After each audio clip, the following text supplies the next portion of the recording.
Unified welcomes you to the following presentation of the Midwest Esports Conference.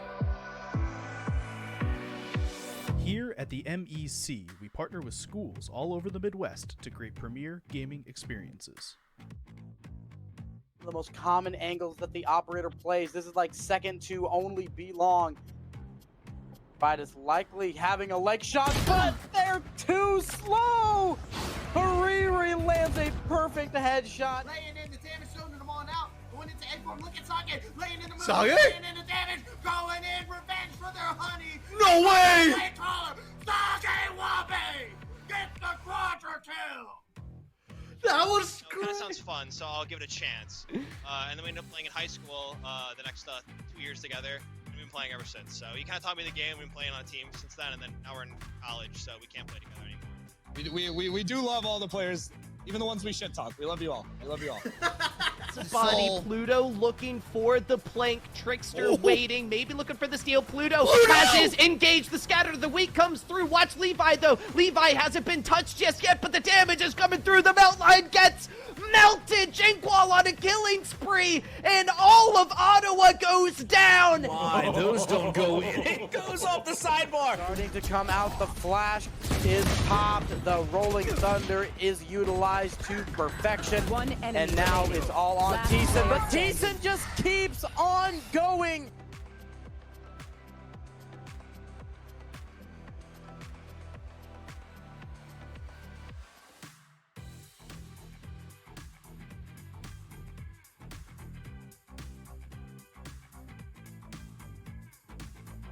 Welcome to the MEC.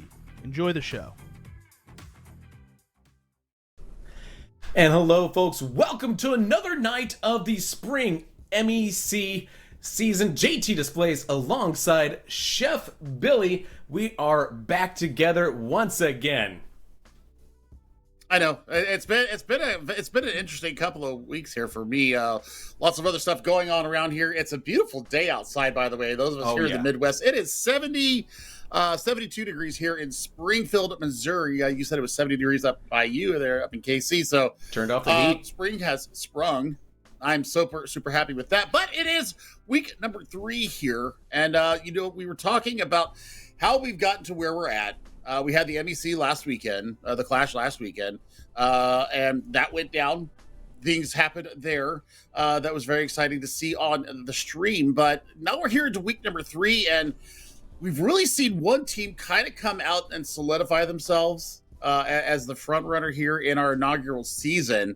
And there they are, Miami of Ohio, 4-0, my friend, and longtime casted person leading the charge of that very young squad up there in Ohio. But, looking down below that, I mean, 2 teams at 3-1. And then we've got everything else going on. And I've seen, some wins. I've seen some close series. I mean, we're getting to a point now, my friend, where I think that you gotta either pee or get off the pot. Right. Oh, absolutely. And you do say Miami at the top here in the regular season. Not necessarily the case there at the LAN event, where Cleveland State was virtually unbeatable that weekend. But hey, online environment, a little bit changes here. And now, of course, the first matchup tonight is with perhaps the best 0-3 squad in the standings here. We got Cornell. They're showing right now at 7th place there. But them versus Ashland here is going to be a very interesting one. You see, of course, those 2 rosters in front of you there, High Flux, T-Girl Sunshine, Daddy Dito. They've impressed me, especially during the LAN weekend there. They came out firing and really, again, placing about 5th place there, 4th place at the LAN event. Very impressive. Meanwhile, with Ashland there, that's a squad that's had their struggles, but they seem to be getting a little bit better each week. Yeah, I mean, being able to play yourself into a season is kind of the way that some teams need to do this. And I remember seeing, we were in the last appearance that I was with you, I was really getting behind what Geeb was bringing to this Ashland University team. Kind of quiet game number 1, but then games number 2 and 3 kind of came out of their shell. So I'm hoping that we see a little bit more of this. And of course, on the other side, Cornell, I mean, T-Girl Sunshine, she was a ray of light in their first series that I saw them, but kind of got a little quiet. So let's see if they can recharge their engines and bring a really good performance here in week number 3. Yeah, and obviously with High Flux, the captain there for Cornell, should have that experience to try to rally the team after, again, starting 0-3. These are 2 teams both searching for their first win in season play. That has to matter for something here. And honestly, like, with that being said, Billy, I think my money, if I had money to place on this, which I do not, I'm impartial, I think Cornell does take this game, and I think they take it in game 4. I mean, I'm gonna echo that. I think that really looking at Daddy Dito and the way that they were really being able to set up the service for T-Girl Sunshine. Flux was kind of that roving third person, going from offense and defense, really holding the midfield line so well. I'd like to see more of that. So I think I'm going to echo you. I think it is going to be 3-1 in favor of Cornell, but I think that Geeb and Silent Wolf start to get their synergy back together, and Slippy is going to be the silent assassin from the side. I'm calling it now. All right, well, there's only one way to find out, chat, and that's to watch these games as they get underway here. Again, these teams, they always need your support in chat, so if you're supporting one of these teams, make sure to let them know there. They always appreciate that, as that energy, psychically, I feel, kind of travels through the chat back onto the field where the players are playing, Yeah. I think that, here in the Midwest Esports Conference, I really want to see how are they going to be able to bring all this together as it started to get a little bit closer to crunch time. We'll see. We'll see how this goes down. So I'm feeling the goosebumps right now. Like the heart's starting to go pitter patter for me. And we'll see if these two teams can actually bring it together and bring it all, kind of stir that pot together and get it going as we get in the game. As kickoff's now underway here, you see these bumps coming out early here from Ashland as they're trying to be as aggressive as they can be, looking for this first win. Again, both teams looking for the first win in regular season play here. Not to be the same for the LAN event as T-Girl Sunshine gets us kicked off with goal 1. I think it has to do something with me being on being on broadcast, because she seems to turn up when I am on the desk here. So we'll see if that's going to be the way that we move forward. Only 14 seconds in, and they are up 1-0. They are indeed the dark horse of the LAN that end up busting a few brackets out there. T-Girl Sunshine leading the way again with another shot, but that one going careening out to safety now, and now it's up for Ashland to maybe try to turn this into an offensive attack. Well, I mean, we'll see if Cornell is going to relinquish the control, because actually, I saw some good things coming out from them, but I think that the touch is coming through from Cornell once again. T-Girl Sunshine and Daddy Dito, we were talking about it, right? We were talking about this pair, how they were really connecting in the opener of the season. Well, here they are again, really working nice 1 and 2 touches. And Ashland University, they seem to be playing passive. That's something that I mentioned last time that we were on the mic, is that they seem to be playing a little bit passive, and it still seems like they're doing the same thing here. Well, to me, I don't know if it's passive. It's just more that they're just not playing up to the same speed that Cornell College is here, right? So I think that Cornell, they're getting to those touches a little bit quicker than they are on the Ashland side, and able to anticipate where the ball's going to. And I think if Ashland, once they adjust to the speed of the game that Cornell's playing, they might be able to come back, but Flux makes it 3-0. I mean, only a minute 7 in, my friend, and this is one-way traffic. That's a nice bit of traffic there in front by Daddy Dato as well. Getting a little bit of traffic in front of the netminder, and well, you always love traffic in front of the goal, and it really does take away that pressure in being able to make a save. I think you may be right, though. I think that they just might not be at the same tempo that Cornell College are coming out with. Now, we have seen this from Cornell College before, though, where they come out hot and heavy. There we go. Nice carry from Slippy. I said he's going to be the silent assassin. Well, there they go.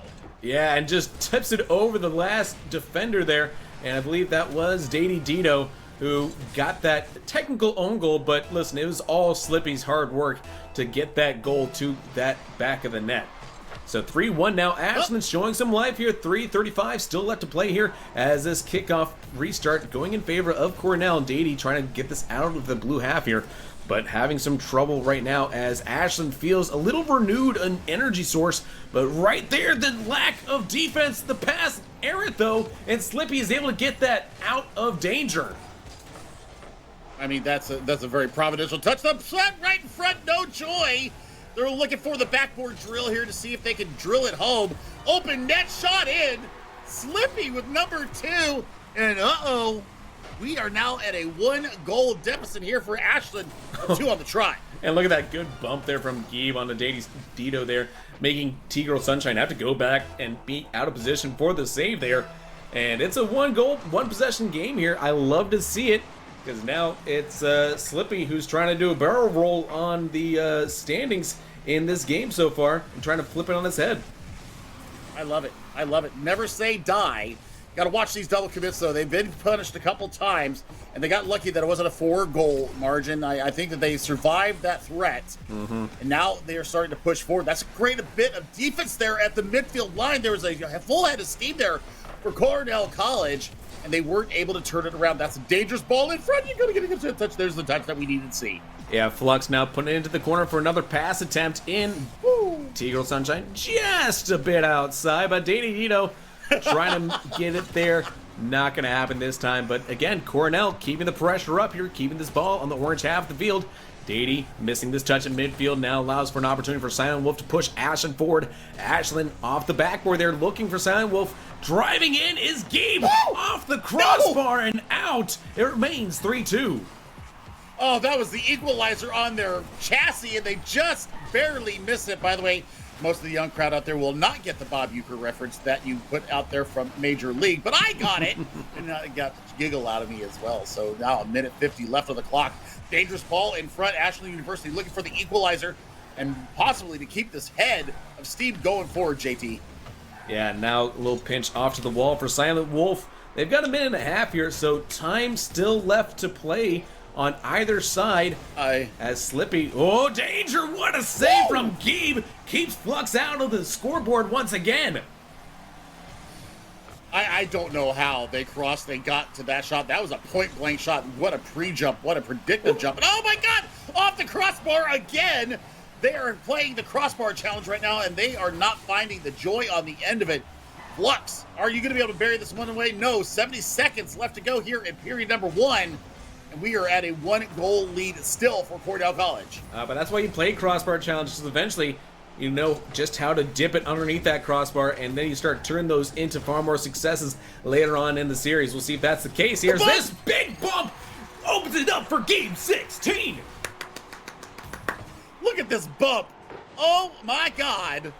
Everything that you needed to be. Slippy, the silent assassin once again, gets the bump and knocks them out of position. 51 seconds. We are all knotted up at 3.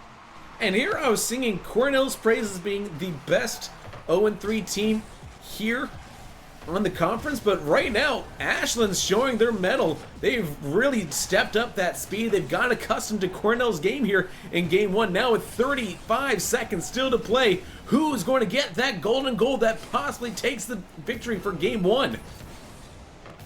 Cornell are shell-shocked. They are absolutely shell-shocked, and they're looking to go down. There's a shot, and it's in! Game 16, 24 seconds! That is 4 on the trot, JT! Where has this Ashland University team been? It feels like a little bit of Harvey Dent, right? You flip a coin, and all of a sudden the momentum shifts the entire different direction, and now shooters going the other way. Ashland University now with 4 on the board. Gabe and Slippy just absolutely working in tandem. And Silent Wolf there, only 1 assist on the day here, but he's been pulling strings for Gabe this time, and now it's 5-3. That is a fantastic setup. Oh my Lord. Just like a knife, right under the crossbar, right over Flux. No better place to place it. 15 seconds, 5 goals on the trot, 2-goal lead here to Ashland University. Cornell needs to score something, otherwise I have very dire hopes for games 2 and 3. Yeah, final few seconds of the clock ticking down here, and this is a best-of-5 series, right?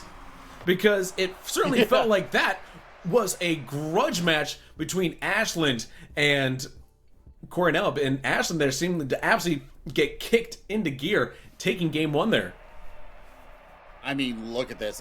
Gabe comes out with a hat trick. Hello? I mean, but everybody was involved. That's the big thing that I'm looking at here, is that everybody was involved. Lots of assists coming from Silent Wolf. We love to see that from them. Even on Cornell's side, though, I mean, there was assists and goals there. Saves, though? Just weren't there. The saves? I could have sworn I saw a save or 2, but apparently not.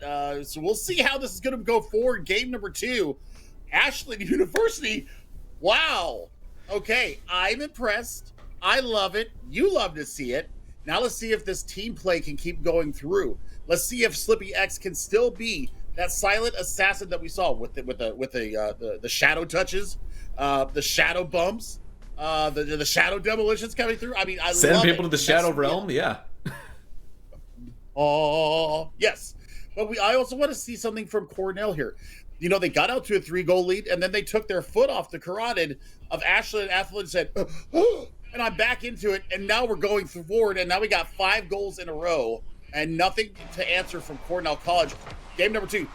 Oof. I'm looking for Cornell to make a statement here.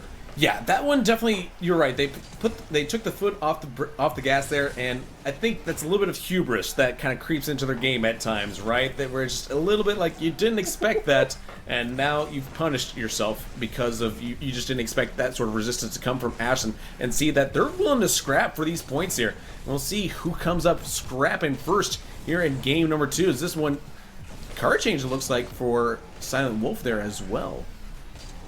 Yeah, here's the other thing. is that Ashland, you just saw that in a couple of these touches in the midfield, and then, as the ball kind of swung around their own goal.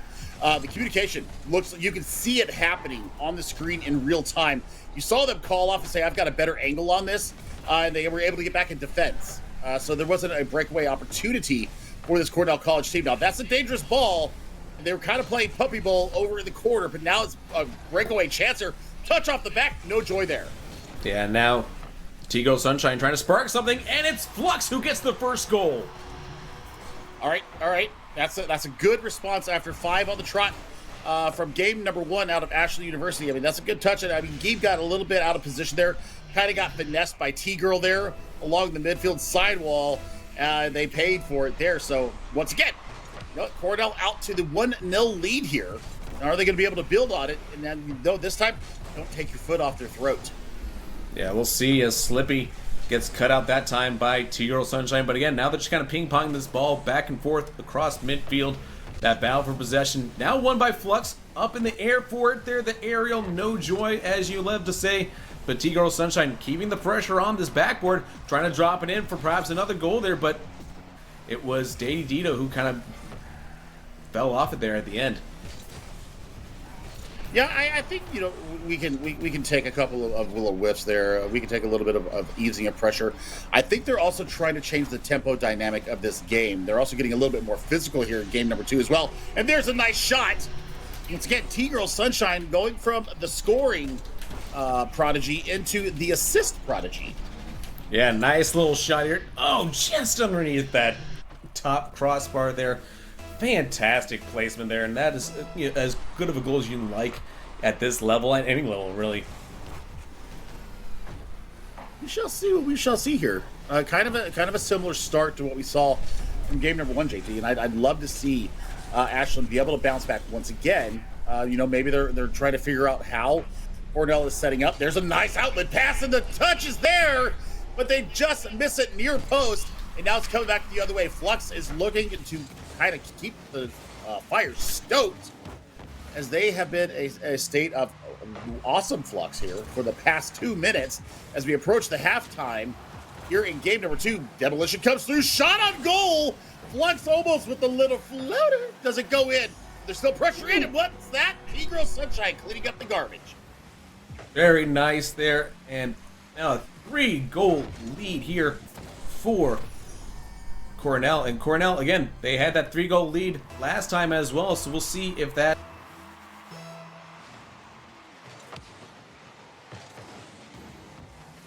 Well, we'll see now. 3-0 here for Cornell College. We've been here before. Silent Wolf going up and trying to get their own touch. No spot there for them to go forward. But I mean, we're seeing kind of the same thing happen. Ashland, kind of plays a little passively.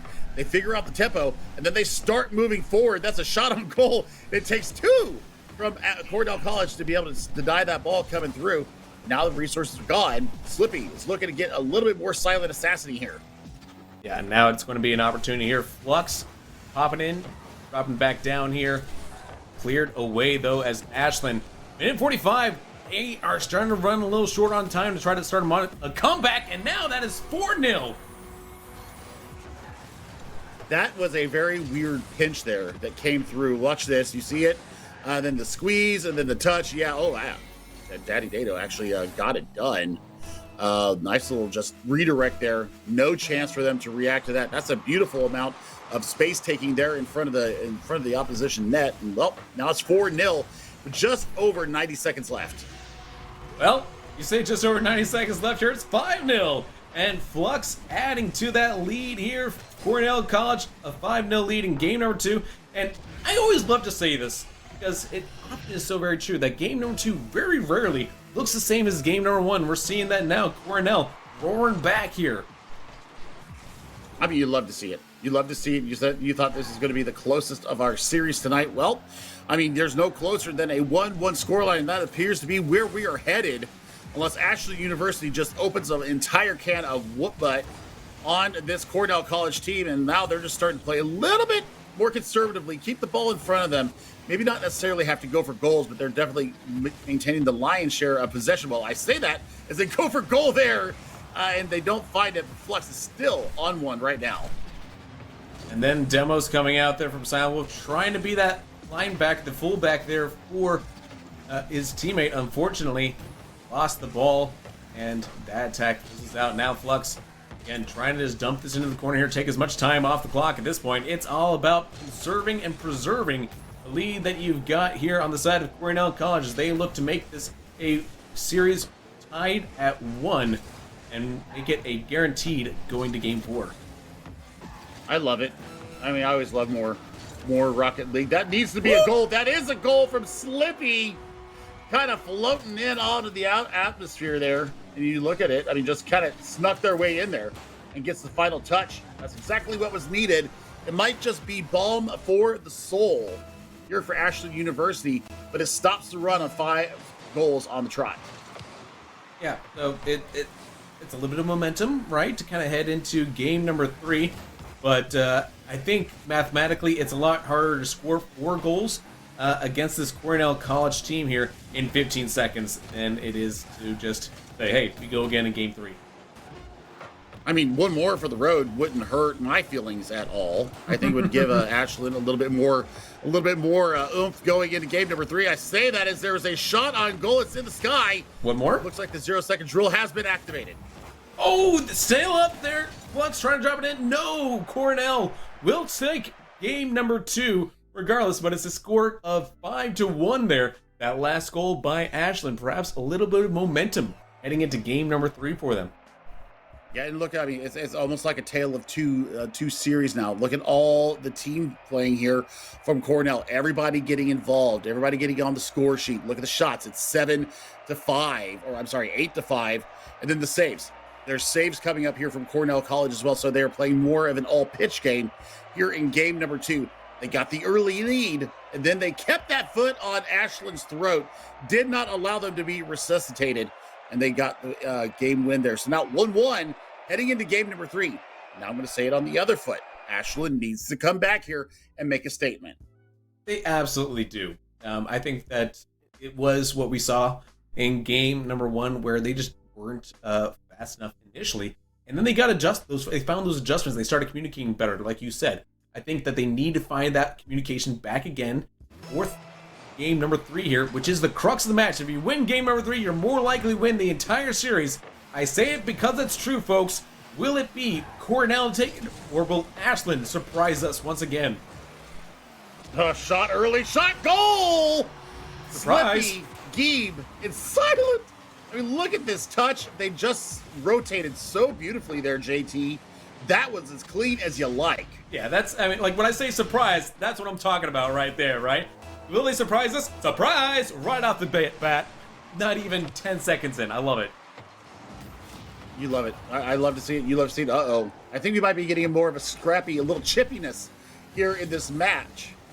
I want to see the physicality. I love physicality in our beautiful game.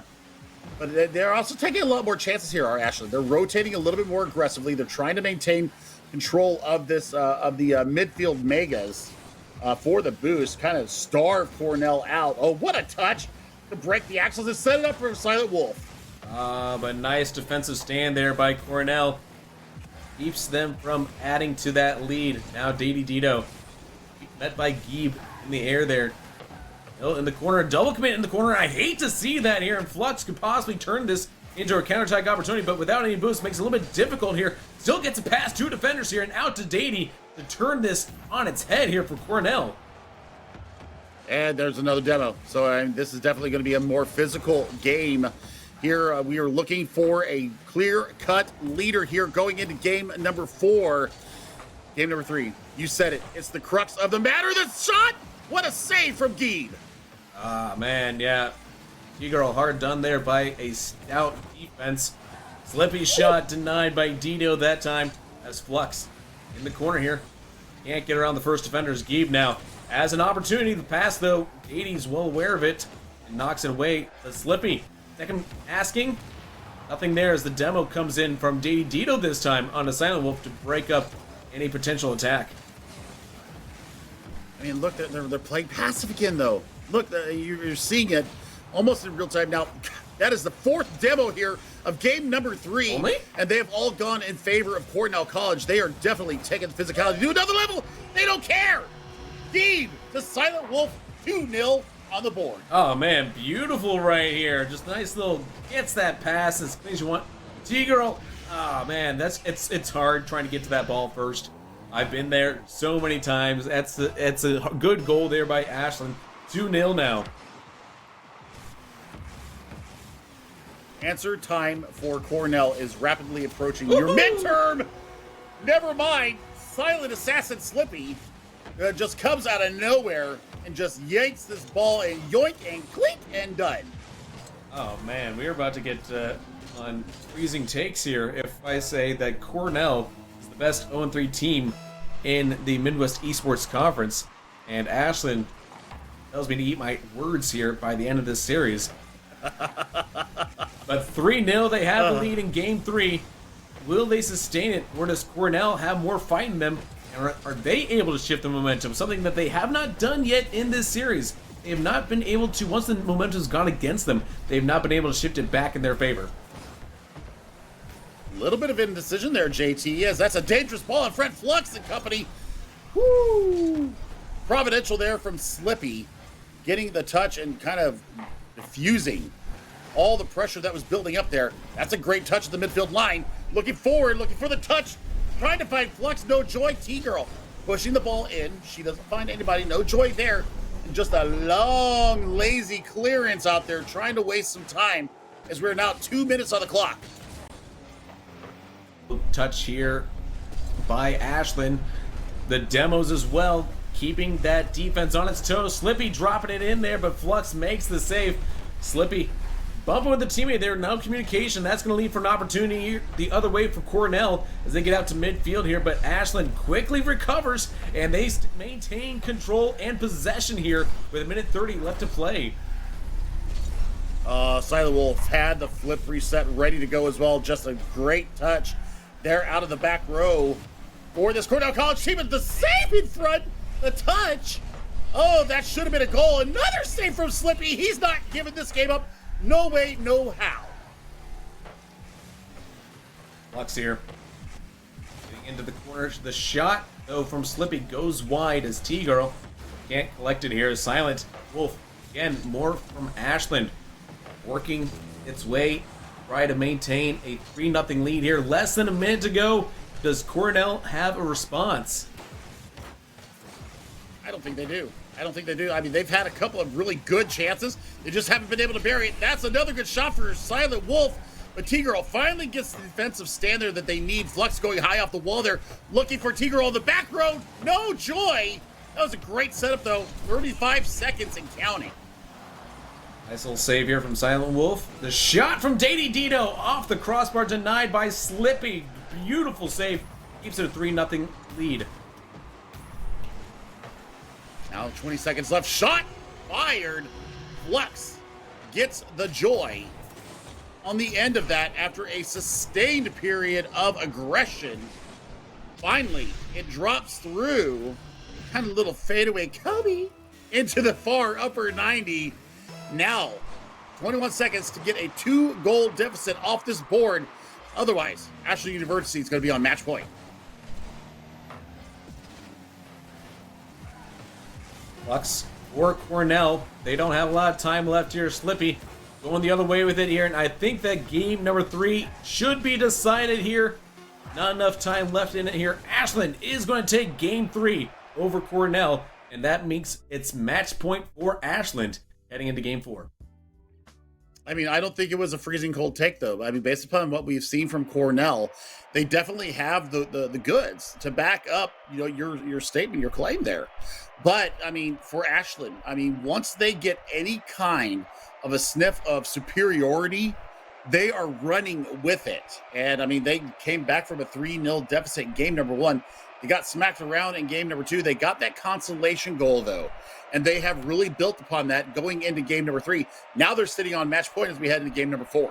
And I think we're going to have to look at Flux here to see if he can rally that team there. Being that team captain, that's that point of just being steady and emphasizing calm and not allowing his teammates to panic. I think that's what we need to see from Cornell is that leadership stepping up and getting them back on level pegging, because they need that if they want to force a game 5 at this point. Well, I mean, we have every possibility of going to game number 5. I mean, Ashland could absolutely put a stinker up there. Cornell could come out with fire in their eyes and extra nitrous in their boost compartments. But we'll see how it goes down. Game number 4 coming up here very shortly.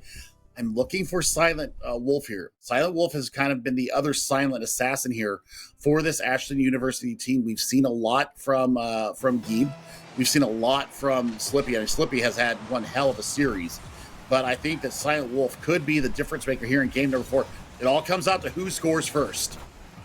Absolutely. Game 4 here, where Ashland trying to seal their first series victory here in week 3 of the MEC.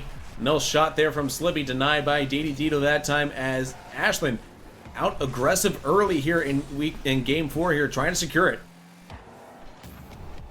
Week 3 action, JT. Game number 4. We've had goals aplenty here in this series. We've had defensive plays aplenty. We've had demolitions. Now, do we get a goal of the season out of one of these players? We haven't had one of those spectacular, oh my God, death drop goals as of yet. I'm waiting for something really special. Yeah, that one looked to be special there before. It was a good save by Ashland to deny him, as Cornell, now they've got one man back, and Dito had to make that save, able to do just that, because Silent Wolf was seeing an open net there for a glimmer of a second. T-Girl keeping it alive here for Cornell. Infield pass for Flux, though, well defended, as Geeb there to make that stop. Dady off the backboard here, denied by Slippy, and now it's going the other way in midfield here for Ashland, but Flux keeping it, again, it's really back and forth here. Both teams, they're testing each other, but I'm not seeing anything being especially deadly dangerous yet. I mean, I think they're playing cautiously. I think that Ashland's trying to make sure that they don't give up a goal. I think Cornell's trying to cautiously push forward right now because they know that they are sitting on match point. So I mean, they're like dipping their big toe into the big end of the pool here. You just got to throw yourself all the way in and just go for what can happen. Slippy looking for the goal. He gets around one. No joy there. And now it's going the other way. You know what it reminds me of? It reminds me of like just how it feels when you're in overtime in a regular game. You know what I mean? Like when it's overtime and you're just playing a little bit extra cautiously, trying to make sure you're not making any mistakes that your opponents can capitalize on. So both teams now playing to try to minimize those mistakes. Oh, what a touch there coming through. It was a 2-on-0, and T-Girl just came screaming from the midfield line and intercepts the pass. Well, what I'm noticing right now is that all the mega boosts are being stolen by Ashland. Oh my gosh, the ball, the shot, the setup from Slippy. Look at this pass. Yeah, that was a great observation there, as you know, it did catch him in a little bit unawares. The rotation wasn't quite there for Cornell, and Ashland with a 1-0 lead, 2.5 minutes down, 2.5 still to go. New life in this game here. Flux with a shot, and they've tied it back up. It's carte blanche again. Off the rip, too. I mean, what a great awareness there from Flux, just to kind of hang back a little bit. I think that we just ripped the cautiousness tape off of game number 4. We should be seeing these two teams flying at each other now. This is going to be a very exciting 2 minutes and 20 seconds. Open season, boys. Everyone's trying to get it, as they're all, I think, going to start getting a lot more shots on goal there. You saw that one from Ashland and the well-defended. Now Flux going the other way with it here off the backboard. Denial here for T-Girls. It's saved away as Slippy clears it out, but not for long, as Dito the second asking. Nothing there. Oh. Like I said, oh my God, Slippy with the touch. Slippy the silent assassin with 2. Oh man, look at this, end to end. The touch and the flip and the goal is exactly what you want to see. Cool as a cucumber there, Slippy. And that is a 2-1 lead. 1:52 still left to play here for Ashland, trying to secure this game victory here, which would also be a series victory in their case. Cornell, a deficit once again. Can they flip the momentum in their favor? The worm burner almost finds pay dirt, but it's not out of danger yet. T-Girl trying to keep the ball in there, attacking third. Ball off the back of the Carib. We're going to do a little bit of a cycle here, trying to find somebody open. Silent Wolf's going to carry it out. That's a dangerous ball up high. Slippy, once again, right place, right time. Yeah, now here comes Flux trying to drop it in here. Oh, what a touch! Flux just made mincemeat out of them. Oh my God, Silent Wolf just got played like a fiddle there. Played like a fiddle. Incredible. Tied up at 2-all. A minute 15 still to play. It feels like it's the final seconds of the regulation, but instead we still have 60 seconds still to play here, and we're no closer to discovering the winner of this game.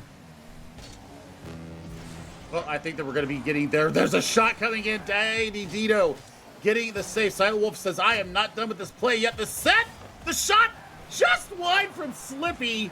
Oh my word. That was the game winner, the match winner. They're on their frame.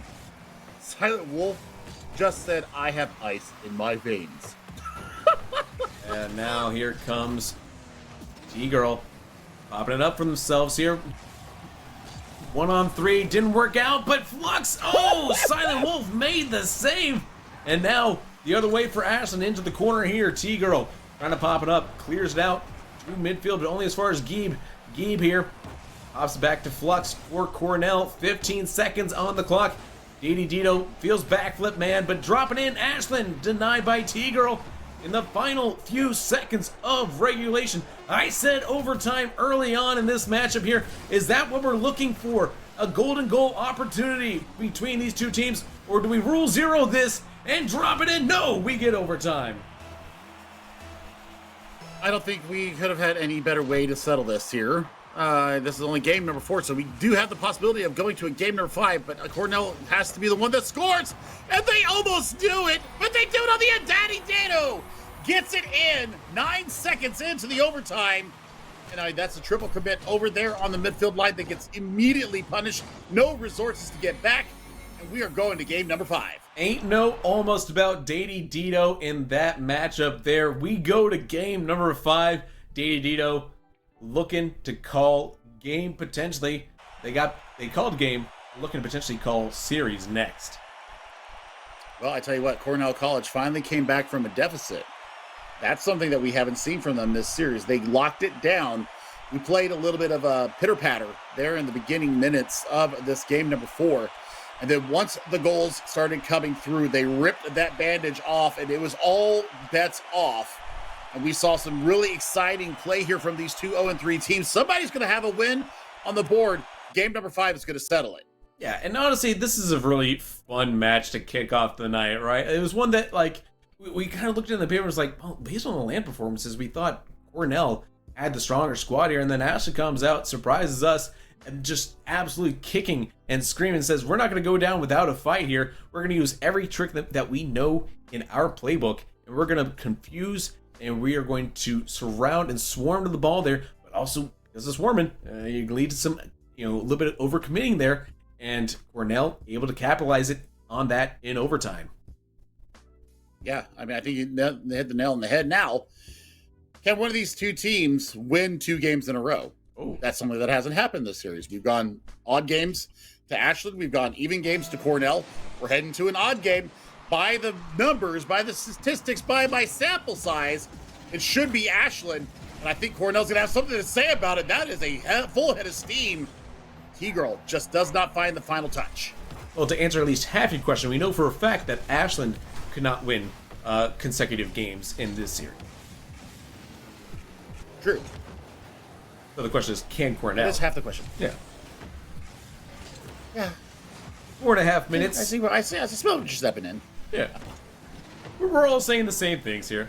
4.5 minutes in here to the drop in for Cornell, denied by Silent Wolf as Dadi Dito came streaking in, had support, looking to crash the net there. Another one for T-Girl. And Cornell starting to tee off on this defense. T-Girl, second bite of the apple here, but it's cleared away by Geeb. Only as far as Dadi Dito, who looks for Flux to drop it in. Will it go in? Oh, saved on the line by Silent Wolf. That's about as close as you can get without scoring. And yeah, I mean, I think that Cornell's got to be kicking themselves in the bumper there, because they just did not find that final touch. They set it up so well. They were cycling like madmen. And you know what? T-Girl had a couple looks at it, had a couple bites at the apple, as you pointed out there, but just not good enough on the finish. But now it's going to have to be Ashlyn. Ashlyn has to be able to turn this around. Otherwise, we're going to have massive problems. You know, one thing that I think we haven't mentioned yet in this series is the fact that Dady Dito is out here being a Dominus main. I think that's something that is a much rarer facet of the game here today, that you don't see that as often at the pro scene anymore. Well, we're going to see if it bears some weight here at the end. Ooh, dangerous touches. Ashlyn is absolutely playing with fire right now, JT, as we are 2 minutes into the final game. Ooh. The touch, the crossbar saves it again. T-Girl pixels away from taking a 1-0 lead. Crossbar too strong that time, as yeah, that one looked like the strongest potential for a double tap beauty, but T-Girl finally gets it in there now with this nice little cross inch from himself off the corner here, and it's just not cleared away there, surprisingly. I mean, and no pressure on T-Girl either. She had just basically a free carte blanche to put the ball in the back of the net, and that's exactly what they do as we approach halftime here. Game number 5. Ashlyn once again on the south end of the scoreboard. The massive save once again, keeping their season hopes of getting a win alive. Did you just see that bump in the background there where it looked like they got bumped halfway across the map? These bumps are getting absolutely phenomenal here, where you're just seeing, again, that tried and true tactic there of just have one person with the ball and let one of your teammates go, try to disrupt that back line and try to set up some and create space on the back line. What a shot from Silent Wolf, though. Excuse me? I mean, that's what I got all excited for, because look at that. The aerial touch, the wins the 50, straight into the path of Silent Wolf, and that is as upper 90 as you could like. That is one of the goals of the season so far. Ooh, my goodness. That's get your blood pumping right there, folks. 1-1 with 2 minutes remaining here. And now it's just gonna start ramping up even more, it only gets more intense from here. It's like Hot Ones, right? We're almost at that last dab here in this series as Cornell dropping in here. Ashlyn, though, what of her supply! Slippy with the supply of goals. This is a thing of beauty. The double tap. I mean, no crossbar challenge there by a razor's edge. Gets it in, and now they are in the lead here. Minute 43, game number 5. One of these two teams is getting their first win of the season, and it is going to be exciting the whole rest of the way. Oh my goodness here. Ashlyn, excuse me. These are some beautiful goals we're seeing coming out from them here. And now Cornell College, they have to respond here to get back on level pegging. 1:20 left to go in this final game of the series. Dady Dito shoots it off into the side here, looking for support in the middle to pass in here for Flux. Dropping in, T-Girl crashing the net there, but that double commit opens up space in the back line. They're going to have to race back to get in front of Silent Wolf now. Gets past the first defender here before it's finally cleared at midfield. Slippy trying to drop it in. Can they do another one? No, Flux denies them. Yeah, Flux still following the play as well. Not going to let up on this pressure. 50 seconds on the clock. The ball is in the back of the net. Thank you to the Dominus main there, Dady Dito, keeping Cornell College in the series. This looks almost exactly the same as T-Girl Sunshine's goal earlier in the game there, where it's just across to yourself from the corner and then just falling a ball into the back of the net there. That seems like a tactic that Ashlyn might be susceptible here in this game 5. And maybe that's something that Cornell should try to exploit more now that they've been being very exotic with their plays here. Maybe they just need to start masking and just go for some of these more simpler plays. Yeah, I mean, sometimes simple is the best. Keep it simple, stupid, as my coach always used to tell me. Oh, that's a dangerous ball in front. Oh, the touch there from Flux was perfect. Dito looking for more joy on the end. That is an important touch coming out from Slippy. Pressure's not gone yet. Oh, what a pass there. Denied by Silent Wolf as Flux crashes the net. And now crashed by Dito sets up the back line here for susceptibility. The shot from Flux. The goal with 6 seconds remaining, giving Cornell College the lead. That was all set up by Dito and 2 demolitions. Slippy still got a touch on the ball. But in the end, too much pressure. Too little time to respawn in. 6 seconds separates Cornell from their first win of the season. An incredible play filled with bumps and demos makes it game, set, match for Cornell College. They take their first series of the regular season. Oh, okay. I mean, that was certainly a series to behold. 2-0 for teams. Now, separated by 1 win in the column for Cornell College. They got it done in the end, and they were able to get that done via the play from Dito. Came up just absolutely clutch in game number 5, JT. Yeah, it was an absolute fantastic demolition derby out there. I love seeing those bumps and those demos just absolutely disrupting, basically creating a 3-on-1 situation there. I mean, it's a clutch move there, and it's an absolute gamer move. You know, I love seeing it. Well, that's going to do it here for game or series number 1 of the night. My word, that was some serious play coming through from them. But you know what else is big? It's about the gamers in our series. Esports events are more than just a place to compete. It is a social experience. You get to meet friends and rivals, bond and grow with your peers, and create memories that define someone's esports experience. It can capture the passion of esports in its truest sense. Gamers and their experiences are just one aspect that's covered in Unify's newest offering, Mastering the Arena, People Power Esports, which you can read using command !People Power in chat. So while you guys find out about that, we're going to take a quick break. When we come back, we will have an interview from that Cornell College, so stick around.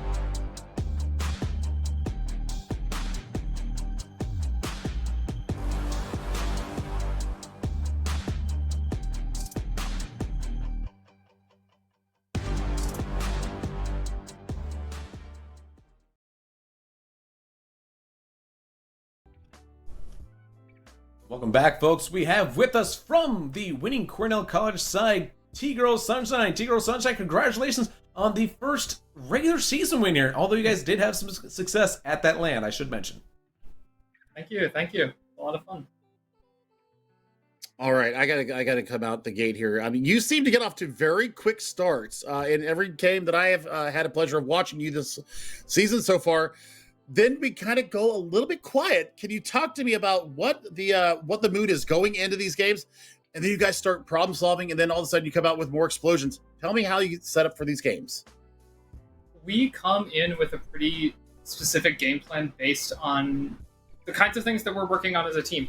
Right now, we're working on a lot of control. We're working on playing those touches, especially in our defensive half. We're trying to play them very close to ourselves, dribble with them. You saw that a lot this series to great success. And the moments when the thing with that playstyle is that if you panic a little bit, the panic response is throw the ball away. And so the panic response leads to us doing plays that we think are suboptimal, and that leads to us getting goals scored on us, and that leads to more panic. So there's sort of feedback loops in both directions. When it's going great, it keeps going great, and when it's not, I mean, you saw that first game. Yeah, it definitely felt like there was a lot of, it felt very momentum based, that first game there, where there was a lot of, kind of passion, and they kind of woke up. Was there anything that they were doing especially games 1 and 3 there that kind of surprised you guys and really kind of put you like, obviously in difficulty there in those games? I think the biggest thing that surprised me, at least personally, compared to like LAN, was that they showed up with a lot of really impressive mechanics. I don't remember the player's name right now, but one of them in particular came out with a couple of really impressive air dribbles, and that surprised me. Like, I'm not saying I wasn't like expecting them to be good. We obviously had some pretty close games against Ashland at LAN, but we were able to beat them. We beat Ashland twice at LAN, and I think we maybe came into this series expecting an easier series than we got. Let's talk about game number 5, because you were going in there, you were down 2-1. You got scored on. I believe it was first 1, and then you tied it up, and then it was 2-1. And then Dady comes through and kind of mirrors your goal that you scored, where you went along the back wall and just didn't find any resistance. You just get a quick little tap in over the goal line. He does the same thing. Talk to us about the last goal, because that was frenetic at best. Flux came up big once again. I'm going to be so honest. I know we played game 5 like 5 minutes ago, but it is just not here in my head. Like, we're playing these games. I literally don't remember the goal you're talking about right now. I'm sure it happened, but that's what replay is for, right? You just like, you watch that replay later, and that's what, Yeah. Because I remember at LAN Saturday night, we were watching some of the replays from that day, and we were watching like ourselves play, and it's like, I feel like I should remember these games, but I've also played 11 best of 5s today, and I don't remember these events. Well, regardless, you guys do come out with that W, and hopefully, I'm sure you're looking toward adding on to that throughout the season here. And obviously, this season is starting to wind down here as well, so you guys have some more competition ahead of you. But thank you so much, T-Girl Sunshine, for joining us today, and best of luck for the rest of the season. Thanks. Thank you for having me. All right, that was T-Girl playing for Cornell College. They get their first win of the season. JT, we're not done just yet. No, we are not. We will have up on deck for you folks after this a little teaser here. It is the team that came in and beat the team that won the LAN. All right, so that is Illinois College coming up after this.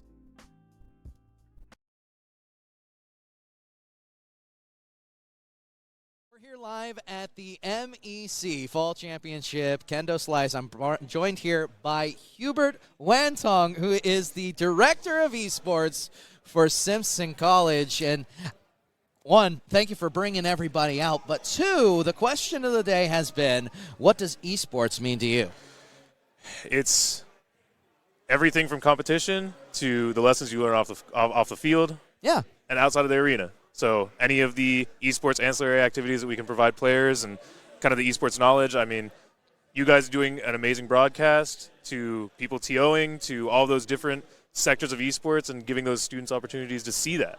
Yeah. Events like this are, of course, are really cool. We'll get into talking about LANs in a moment, but I have to ask, with the semester, this is kind of a culmination of the semester here at the end. Was there an interaction you had with one of your students that was really memorable? So we have been very fortunate to have a lot of students engage with our program. Yeah. And so if you've been watching through the season, Anomaly and Bonsai previously were on our B team, and seeing the growth from them, stepping up massively throughout the semester, season, this LAN individually. Yeah. It's been really, really nice to see them grow and see how the change from B team to A team has really affected them and the way that they see the game. It's absolutely phenomenal. I know, as I was talking to everybody individually, there was quite a bit of that, and the team camaraderie for what you have going on. The Valorant team is spectacular. LAN environment, of course, a little bit different. What does it mean to bring a team to a LAN like the one here? It's terrific. I mean, so obviously, like, I'm sure there are plenty of talented directors, and being able to have pick their brains, pick my brain, being able to work cooperatively with them, and actually put some faces to names, some faces to players, obviously, and having students be able to interact with those industry professionals and also build those bonds with other teams has been phenomenal. I was going to say, like, being able to we have good friends at Briarcliff, and being able to just – the players are always so excited. They're like, oh, I get to talk with Hariri or, Kenichi. Like, I'm so excited. Like, Blight and Freight have a delightful rivalry, which I always think is hilarious, where they're like, I'm the better initiator. Let me see, So developing those relationships across teams has been phenomenal, and I love seeing players continue to build them across multiple teams. Definitely a couple of characters. Oh, yeah. You compare Blight and Flurry Train. That's an amazing back and forth that those two have. Okay. We've seen so many different moments throughout. Was there a spot throughout this fall 23 semester where you're sitting there and the team wowed you? Like, what's that esports moment for fall 23? It's arguably the least flashy. So our losers finals tonight, actually. Yeah. We busted out Sunset, which is not something that I think a lot of teams are playing. We sure aren't. And it's some of the best team play I've ever seen. I know that we have a lot of standout players, Siders being one of them. And it was one of the biggest joys to see him not drop 30. And that's a weird statement, but like for his team to keep up and for them to really take a lot of load off of him, I think was a really special moment for us. For sure. I love that answer. Seeing the team growth all together. Exactly. That's all encompassing. Yes. For you in this moment. Looking forward to the future. What is on the docket for Simpson College going into next semester? What's something that you're personally really looking forward to? Something world domination. Yeah, let's go. No. We've got NACE playoffs coming up. Yep. So all of our teams are playoff bound. All 4 of them: Rocket League, AB, and Valorant AB. So Simpson College Esports is going to continue to go strong, and we're just prepping going into playoffs for next week. Gonna have to watch that Rocket League team. I'm just saying. I was gonna say it's a nice preview for MEC. Is all I'm saying. Hey! That's what I'm talking about. Exactly. Well, I really appreciate the time. Of course, and I know appreciate we've been your time. waiting for y'all.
Welcome back, folks, to the MEC Spring Circuit JT Displays alongside Chef Billy. And folks, on deck, as I said, Illinois College, but this time they are taking on Simpson College as their opponents in this matchup.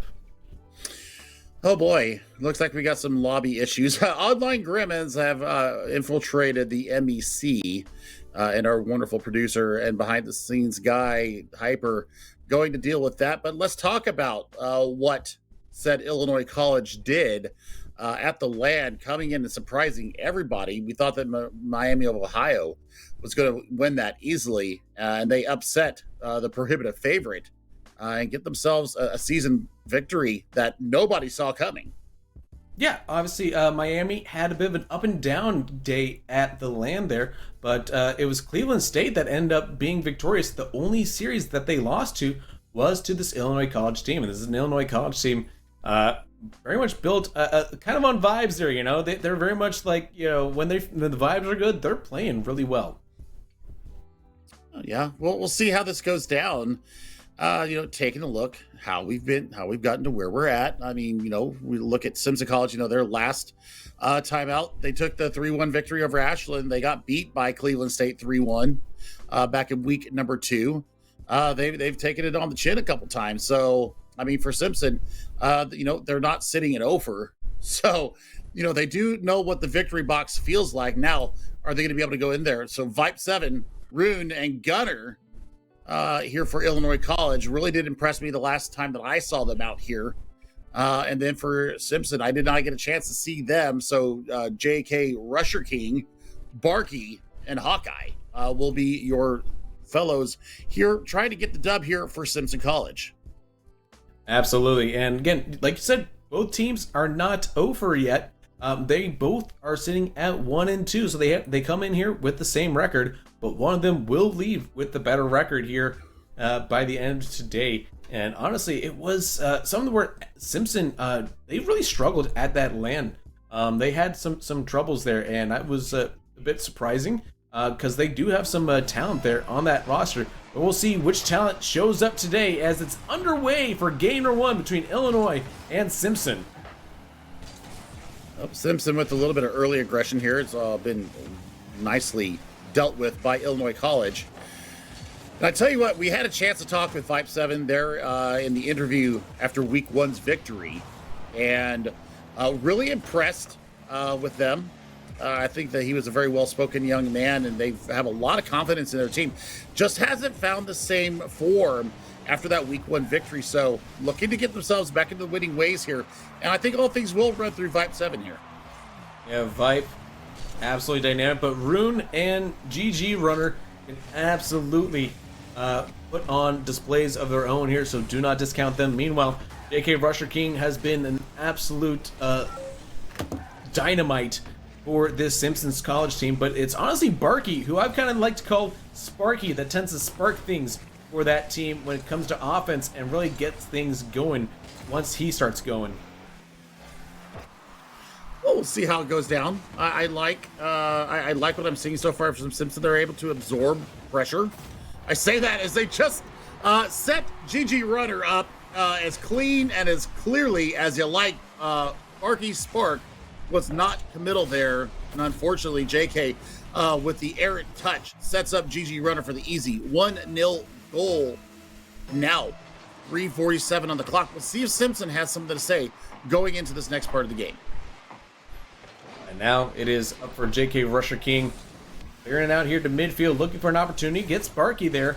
The shot coming in from Barkey off the backboard, well defended by GG Runner, who gets out to midfield, has one to beat, and JK Rusher King makes that save.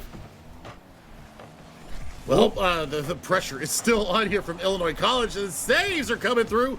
Hawkeye, nice positioning there to turn away the goal. Demolition comes through for GG Runner, and the pressure is still on the Simpson College goal. They need to find a touch to clear the danger and relieve some of this pressure.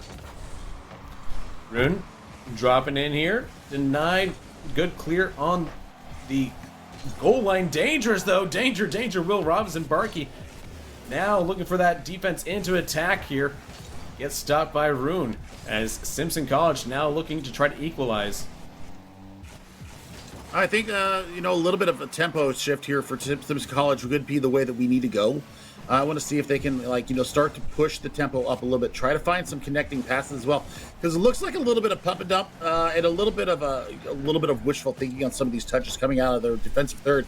That's a better setup there, but we see Vipes get up there into the sky and be able to turn it away. Yeah, now Barkey dropping, cleared away though by Illinois College very quickly, and now at midfield, Viper has nobody to look for and GG Runner sends it the other way. Simpson College, they're really pressuring this defense here for Illinois College, but so far Illinois has been up to the challenge with 2 minutes remaining. They still have that 1-goal lead, but you know they'd love another one. I mean, any kind of extra padding to the lead would be good. I think that Barkey's going to have something to say about this. Has really been a spark for this team. I'm going to take your moniker of Sparky and see if they can get something done on the back of it. But JK Rusher King, not so good on the touch there, is turning into some pressure here. Hawkeye has been the netminder that Simpson College didn't know they needed. And now GG Runner, nice center ball there, but nobody home as Rune going back with the other way. Has that isolation on JK Rusher King, but they make the save for Simpson College. Keeps it a 1-0 lead here. Minute 20 still to play here. Viper escorting that into the corner as Hawkeye now creating this pressure here for Simpson. Simpson on the attack. Barkey's got it there, but Viper clears it once again. Now a nice pass out there. Could this go in? No. Off the target anyways, but a nice little denial by JK Rusher King to keep Simpson College still in this one here. A minute left to play. Simpson needs a goal. They need to be pounding the gates of Illinois College's goal down. Nice setup there on the end, but the touch is just a little bit too far to the right. And Barkey's going to try and spark a counterattack coming through. Open net position here. Pipes was there, but it was not able to get anything on the back of nice little waterfall across the top. Looking for the touch on the side. Oh, Hawkeye just barely overshoots it. So now 30 seconds here for Simpson College. They just need a goal to extend game number 1. Otherwise, they're going to go down 1-0. All right, here comes Rune. Hopping in there. Looking for another goal, but GG Runner sends it wide. Keeps ticking down that clock regardless as JK Rusher King. Can they get the touch? No! Rune makes the save. Keeps it alive here. Possibly. Barkey, no! Off the post and out. Nobody home, and this one should drop in favor of Illinois College to take game number 1. I mean, back and forth action, and other than one really wonky touch that came out from JK Rusher King, this would have been going into overtime. That unfortuitous touch that came out of the sky set up GG Runner. They were able to bury it in the back of the net. So, I mean, look at it. So Illinois College, definitely the aggressors here with a 9-4 shot differential. And, I mean, you see it there. I mean, saves pretty good from both sides. For Simpson College. Hawkeye was the netminder and really did hold that back line very well for this Simpson College team. So I want to see a little bit more of that. But then once you make the save, I think that's where we're having a little bit of problems here for this Simpson College team. I think that turning defense into offense is something that they are struggling with right now. I think if they could turn that up a little bit, I think this turns in a different direction here for Simpson College. Yeah, it very well could be. And here comes right off the gun, GG Runner trying to get things started early for Illinois College. Simpson, though, like you said, they're kind of feeling a little bit, strung out at times, not being able to string passes together consecutively and find good open attack vectors here, which is what they're going to need to do here in game number 2 and try to change this momentum and take a game off Illinois College. Let's see if Sparky here can get something done, because I really like their play. They've been very opportune when they've decided to move forward and trying to weave and bend their way through these engagements. So there we go. Once again, nice little shot coming through. Hawkeye not finding the joy on the back of it. There's Sparky looking for a touch off the backboard. Oh my word! GG Runner, right place, right time. And now JK Rusher King has it in the corner. GG Runner able to defend it, gets past one. Now Viper with support here. This could be a very dangerous move as they're trying to get back in time, and Hawkeye has to make that clear. He will do so for their team. Simpson College here working it up the field now, trying to create some pressure here with JK Rusher King. The support, the double commit in the corner here, but so far, Illinois College a little bit pressured, but able to get it away just in time. I mean, that's a good goal line stand there from Illinois College. They're able to kind of, absorb the pressure. They bend, but they don't break. and it's one of my favorite analogies that you see a lot in these collegiate teams, is that they'll be able to withstand some pressure, withstand a little bit of offensive deluge coming from their opposition. Then they're able to turn around. I think that's what Illinois College does so well. It's something that I remembered from week number 1, where they were able to turn defense into offense. Well, I mean, that's a great example right there. Yeah, nice little drop in here. Oh, off the shot is Hawkeye here, where that one could have been a shot, but here it comes. No, denied. GG Runner saves JK Rusher King. What could have been the opening goal of game 2. Now, Illinois College seeing a lot of pressure right now. Are they able to break it through and able to turn that the other way? So far, they still got to get it off their back line. I mean, this is good sustained pressure coming from Simpson College as we cross over the halfway point of game number 2. Simpson College is not going anywhere. They are starting to find some connecting passes. They're starting to find some pressure in the offensive third and really sustain it for good periods of time. This should be a goal. He overshoots it. Oh, that one he's going to want back. Looking for Rune to drop it in. A Crusher King here. The shot? No, denied. GG Runner. Now Hawkeye collects it here for Simpson. Simpson, I feel like they've got the momentum going in right now with a minute and 45 on the clock. Could they get that goal, or is Illinois going to prove me wrong and say cash or curse? Ha ha! It would have been a perfect time for it. Ha ha! Jay Crusher King, by the way, sorry about that, my friend. It just we read this and we get the information fed to us intravenously sometimes. But you know what? There's a shot. Oh my word! The backboard drill does not work. Here comes the follow through. His save once again. Minute 20 on the clock. Simpson College just dodged a bullet. It did.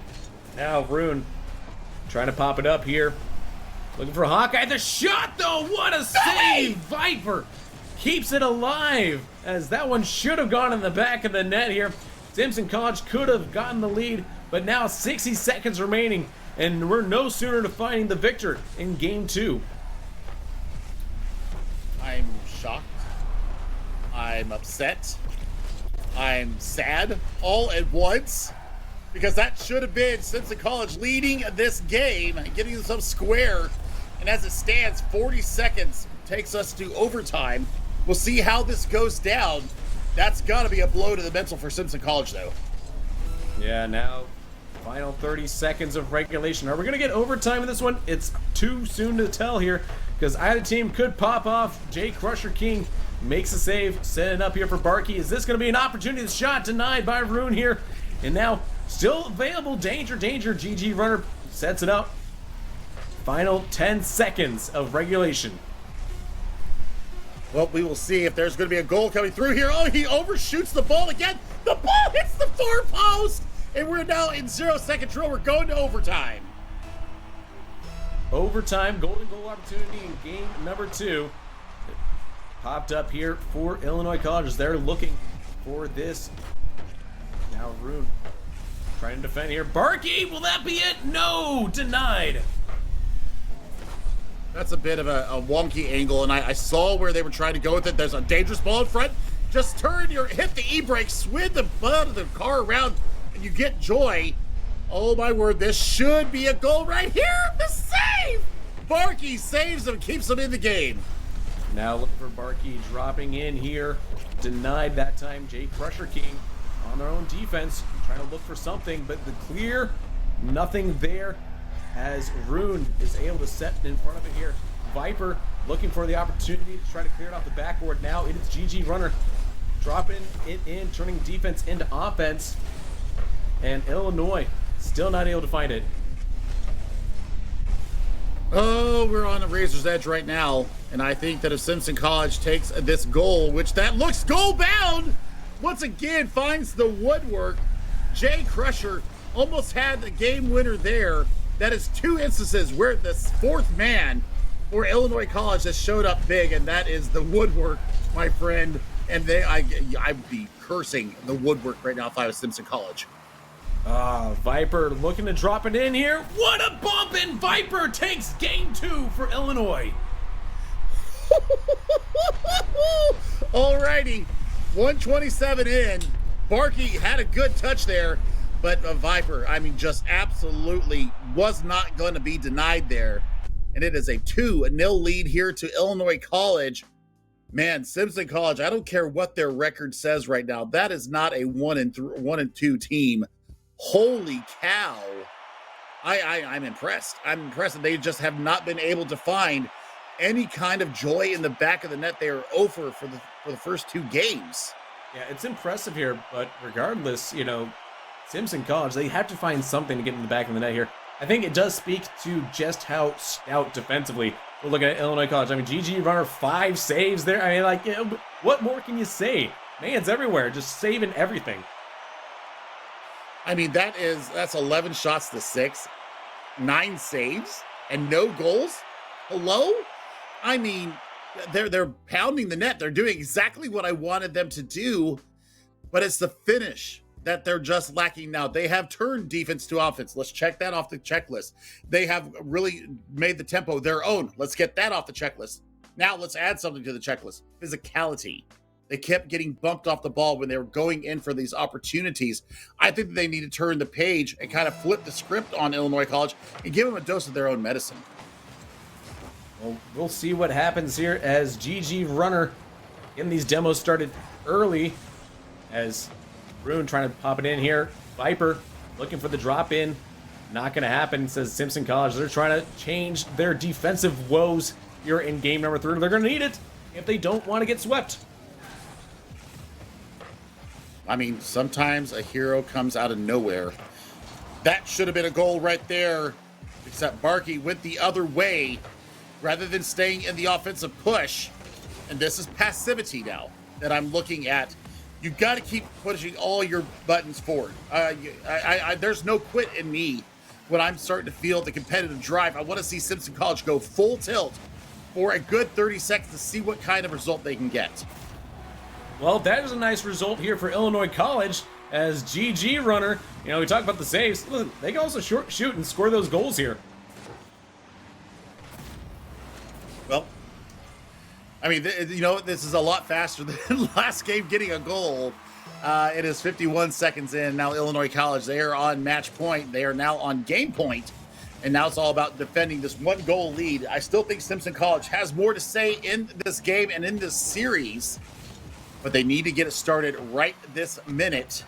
I think they need a goal before halftime if they have any kind of a chance of coming into this game. And I say that. And Rune. What a touch there from GG Runner. Everybody whiffs on it, and Rune just says, thank you very much. I'll slot it in your post. Yeah, absolutely. 2-0 now for Illinois College.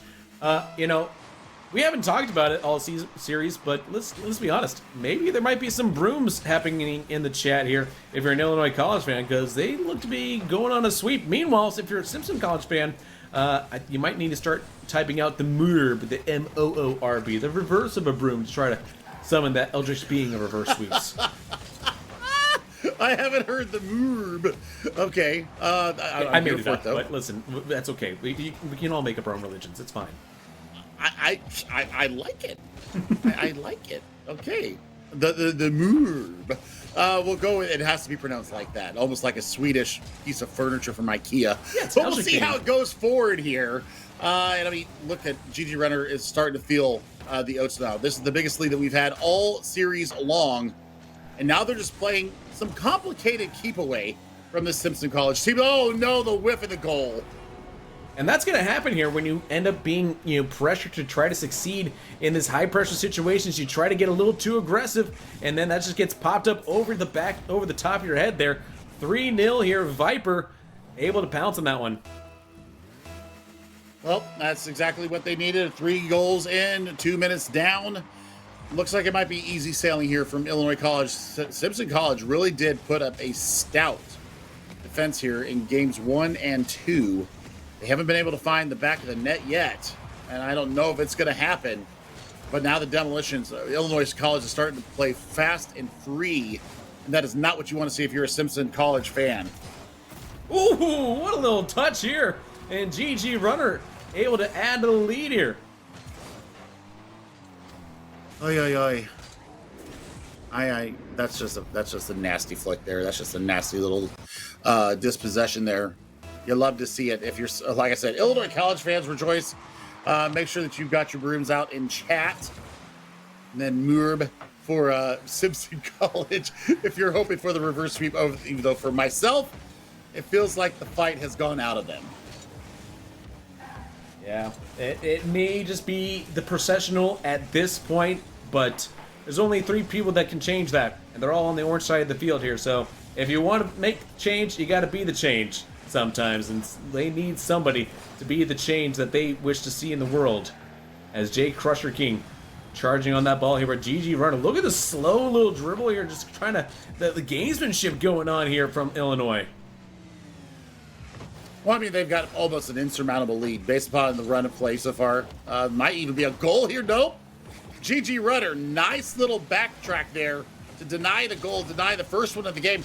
I mean, we're looking for the super clean sheet here coming out from Illinois College. And now Viper on the ball, bumps off there by Simpson College, looking for the opportunity here is GG Runner. And now towards the back of the net, but Hawkeye steps in front of it here. And Barkey, could that be a goal? What a bar down in Inski! Waterfall of waterfalls. Don't go chasing waterfalls. Please stick to the rivers and lakes that you're used to. Simp, yeah, that's exactly what you need. I'm a simp for a goal like that, I can tell you that. Finally, the goose egg is gone. The super clean sheet is gone for Illinois College. However, it's still a hat-trick lead. It is a hat-trick lead here, which is daunting to say the least, but hey, you got a little bit of momentum, and all you need is a spark sometimes to kind of jump start some things, you know what I'm saying? I feel it. I smell what you're Sparky and Sparky, in. that's what I was saying. I mean, Sparky, you know, be the change. We're going to go completely philosophical. I can feel this. I feel the rabbit hole starting to engulf me, but we will deny that rabbit hole going through. Let's see if Simpson College can get at least one more for the road here, as we are at 45 seconds and counting here. Game number 3, and now we're starting to see Illinois College really take control here. Looking for the touch there. GG Runner gonna give a little flick and gets demoed for their callousness there.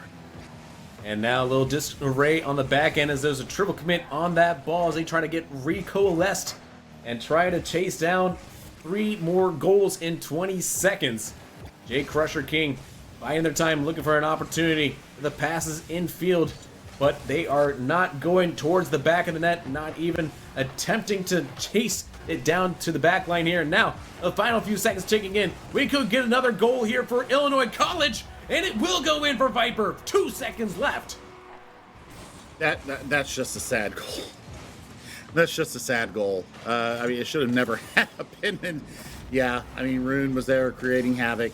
You completely messing up the airways. And yeah, 4-goal lead here for Illinois College. Done and dusted. We'll go ahead and see the ball touch down here, but that's going to be a clean 3-0 victory here for Illinois College. They now take it to 2-2 on the season. 500 is their record. That's a great place to be as we start getting towards the rear end of this season.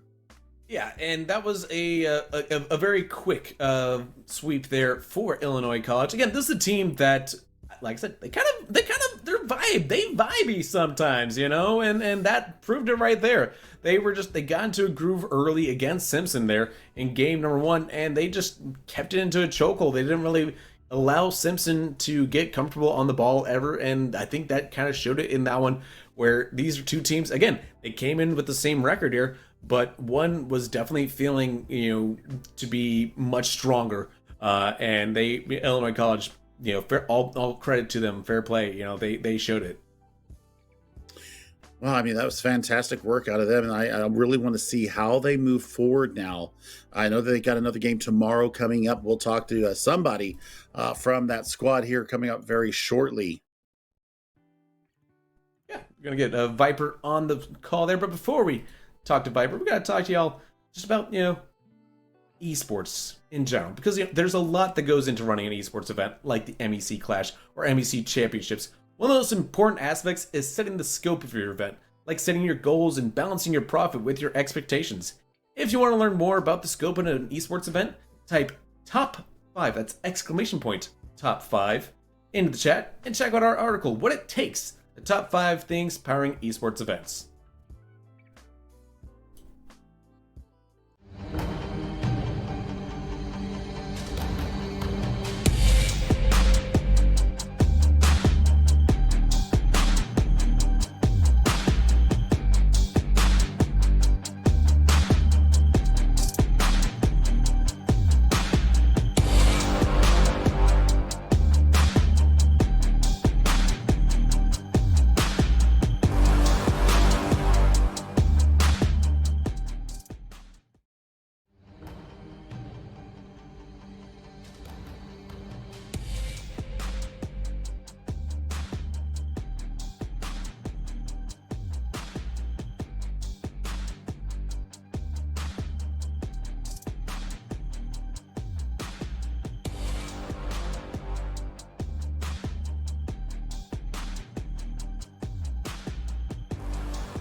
And we're back, folks, here, JT Displays and Chef Billy alongside Viper from Illinois College, who took that dub. Congratulations on the win over Simpson. Thank you, thank you. I couldn't have done without my team. Now, we got a chance to talk to you back at week number 1. You guys talked about how you were a new squad, and you were talking about how awesome your coach is. Now, for me, what have you implemented since week 1 that's really started to come true here in week number 3? Yeah, so especially with week 1, we went to that that tournament that was hosted at somewhere in, I think, Missouri, I think it was. And we played that tournament, we played against with every other team, and we saw a lot of different stuff. So like some people were very, very aggressive, some teams were very, very passive, and we decided to implement, with at least especially day 1 to day 2, we implemented a lot of different strategies for each team to be able to focus on what we need to do for each team. So like with Simpson, we decided that hey, they kind of like overcommit sometimes, or jump like just double commit all the time. So if we just force a shot, then it's going to be usually open. And it certainly worked well for you today here. Obviously, did you guys come in here expecting to try to get an early lead and lock it down, or were you more concerned with just being cautious and being aware and cognizant of not allowing yourselves to mirror them and overcommit on your side as well? Yeah, so a big thing that we do kind of struggle on as a team is we usually like mirroring the other team's strategy as well. So we were, yes, 100% keeping cognitive brain, but we also came in today that thinking like this should be pretty easy team to beat. So looking forward down the line for you, You've got let's see, you've got coming up Ohio Northern tomorrow. What are you looking to play there? You've had a chance to kind of see them at the LAN. You've had a chance to take a look online. What do you think you need to do to take down Ohio Northern? Yeah, so a big thing with their team is they're a very aerial-oriented team. They like passing the ball in the air, like that sort of stuff. So if we can just close that down and make sure they don't get in the air and just be as aggressive as possible, we should be able to mop the floor with them. Love the comments there from you, Viper. Obviously, you guys bring those vibes every single game. Now, no longer with the losing Vector, back up to 500. We'll see if you guys continue that ascent tomorrow. Thank you so much for joining us. Of course, thank you. And when we come back, folks, Chef Billy and I, well, we've been cooking up something in the oven, and now it's about ready to come out. It is the final game of the cast, and that is coming up right after this.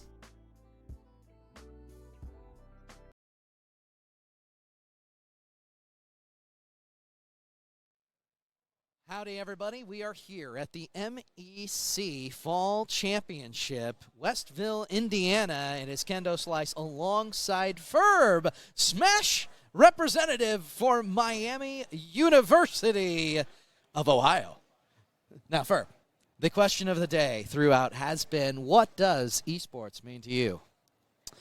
What does esports mean to me? To me, it's a social outlet. It's a way to meet people that have the same interests as me. It's a way to represent my school. Yeah. It's a way to, kind of like get to be myself. So I'm very thankful that I'm able to do things like this. Yeah. Great opportunity to do so. Opportunity also for learning, which I segue into my next question. Through the esports program, has there been anything that you have learned, indoctrinated over the last 3 months? Yeah, so I go to Miami University, but I'm actually, so I have to say that I'm a student before an athlete, and over these last 3 months, really being able to, find a key balance and, learning more about myself and, how to, live more balanced lifestyle, keeping the grades up and also, keeping, me being good at games, trying to find a nice, healthy balance. I think that's been a lot that I've learned about myself. So being able to maintain that balance also helps the self-mental and keeping everything forward-facing. You're the best version of yourself when you are the best version of yourself. But in order to do that, you have to make sure that you keep yourself in the condition to do so. If there's nothing else, Tom Brady taught me that one. I just don't eat avocado ice cream. That's real. That's real talk. Anyway, let's get to actual real talk. Okay. LAN. LAN. We're in a live environment. Do you enjoy LAN as a process? Is it good, different for you, or maybe there's a little bit that goes into it? So LANs for me, it's kind of like a rare opportunity, something of this size. Yeah. But I think it's really cool to, so we've been playing mostly online with all the teams in the league. Finally be able to put faces to names. It's been such a really cool experience, and I really like the atmosphere as well. So, to me, this is just another big esports event. So, because we go to a lot of local stuff at Miami. So, but actually traveling out, it's actually such a cool experience. But I could talk about the actual gameplay differences of LAN to Wi-Fi, but LAN's always going to be better. Yeah. For those of you who don't know the actual differences, there's the thing called ping. Yep. You know how your Zoom calls are fuzzy? That's ping. Anyway, it's something else. Just imagine an input. Press a button. 5 seconds later. And then you wait. Ping. Yeah. Those of us who just spam buttons, we don't know what ping means. We're just spamming buttons. Anyway, what is your favorite esports moment from Fall 23? Fall 23, okay. I'm sure a lot of my fellow teammates talked about this, but it was Riptide 2023. Yep. It was a big major event held here in Ohio. There's around, I think, 700-ish entrants, maybe. Around 700. But yeah. I did really good there. I placed 17th. I beat a lot of really good players. Specifically, my favorite esports moment would be so I was in the losers bracket making a really good losers run, and I beat 3 really good players from Philadelphia specifically. And so for a while there, I was number one, or prime target, enemy number 1 in Philadelphia. It was really interesting. I love it. There is also not only collegiate camaraderie, there. And we are back, folks. JT Displays, Chef Billy, here for the MEC Spring season. And we got ourselves the potentially most explosive match of the night. That's why we had to let it cook. We had to let it simmer, get to know each other, because we've got Miami of Ohio taking on ONU. This is going to be the match that I think sets up for the rest of the season, JT. It's number 1 and number 2 going up against each other. I tell you what, Risky, my boy, needs to have a big game, needs to have a little bit of redemption coming out of the LAN as well, where they saw a very roller coaster setting there. And I don't think they were just playing well. And I don't know if it was because they were on LAN. I don't know if they didn't have enough sponsored game fuel in their veins. I don't know if they had, maybe sleep time wasn't good there. But I tell you what, it's 1 and 3 just based on goal differential. Sorry for that. But still, 3 and 1 is a great place to sit right now. You see the updated standings in real time. IC is now sitting at 2 and 2, knocking on the top 3. And it's going to come down to Miami of Ohio right now.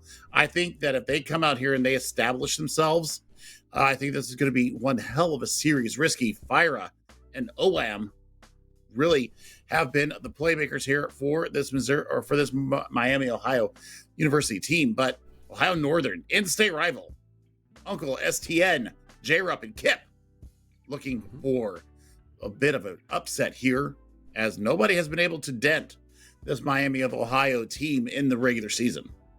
Yeah, and obviously Uncle STN there, very much kind of playing that mentor role to those young up-and-comers, J-Rup and Kip there. J-Rup, Kip, obviously, they've kind of been up and down for this ONU team. They've had their struggles, but, this is a team that can play at the highest level of this conference here when they're on a heater. Meanwhile, Miami, they didn't have the results they wanted from LAN, and they've been kind of out for blood since then. So you're kind of looking at, are they going to be going into a buzzsaw where you have of Miami, Ohio, or they're kind of like that buzzsaw trying to dampen the mood of ONU, where that's a team where there have been results either way with this team. It's not been consistent from one week to the next. I think that all are going to have to really go through Fyra. I think that Fyra has been kind of the tip of the spear here for this Miami of Ohio team. Right. From Uncle STN needs to be on display here for ONU. Our premier game of the night is underway. As we get underway here, nice long shot there from Miami, trying to set things up early on, but instead it is Ohio Northern trying to get rolling the other way as both teams start testing out the defenses, see who might actually get a early upper hand here in this. It is sure to be a battle of titans as Fyra comes in and gets the first goal there for Miami. I mean, wow, already just a lot of early presence here in the defensive third, or in the offensive third. You're looking for touches coming from OM and Risky. Watch for Risky to float the field as they start to feel more confident. So he is a very confident young man. I've casted him for the past 2.5 years, and nothing has changed. Now we'll see if Dark Risky comes out to play. Dark Risky, man, that feels like a whole anime arc right there. We'll see if that is the case here tonight, as SGN, again, trying to settle this ONU squad into this game here. Be that steady hand on the ball. Looking for the opportunities here. Set him up for Kip. Kip with the shot denied, and the come up here. It's J-Rup, and it's 1-1. That was a very lackadaisical touch on the goal line, even though, I'm surprised they even got a touch. Let me throw that out there. But there's no follow-up. There's no defensive follow-up there coming from Miami, Ohio, and you got a tie game. Not even a minute in, we've already got French fries on the scoreboard. Yeah, 1-1 here. 4 minutes still to play in game one. Both teams able to draw blood against their opponents. Now it's a matter of who is able to step up and respond. Because now, obviously, opening salvos, you kind of settled into the game here. You're feeling a little more comfortable and more confident with your team tactics.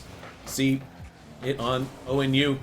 all rushing to this ball right here. A bit of a double commit. Dangerous situation here. Will Miami capitalize on it here? They miss that aerial pass there and stall out the offense. Looking for a little bit more consistency. Oh my God, what a save from Fira.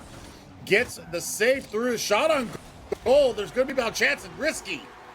What a good follow of the play to take the 2-1 lead here with 3:20 left on the clock. Yeah, and that is just a great little against the run of play here. Just sitting behind while everyone else came up and taking the first one there. Easy as you like it, dumps it in for Miami. They take that lead, 3 minutes and 15 on the clock now.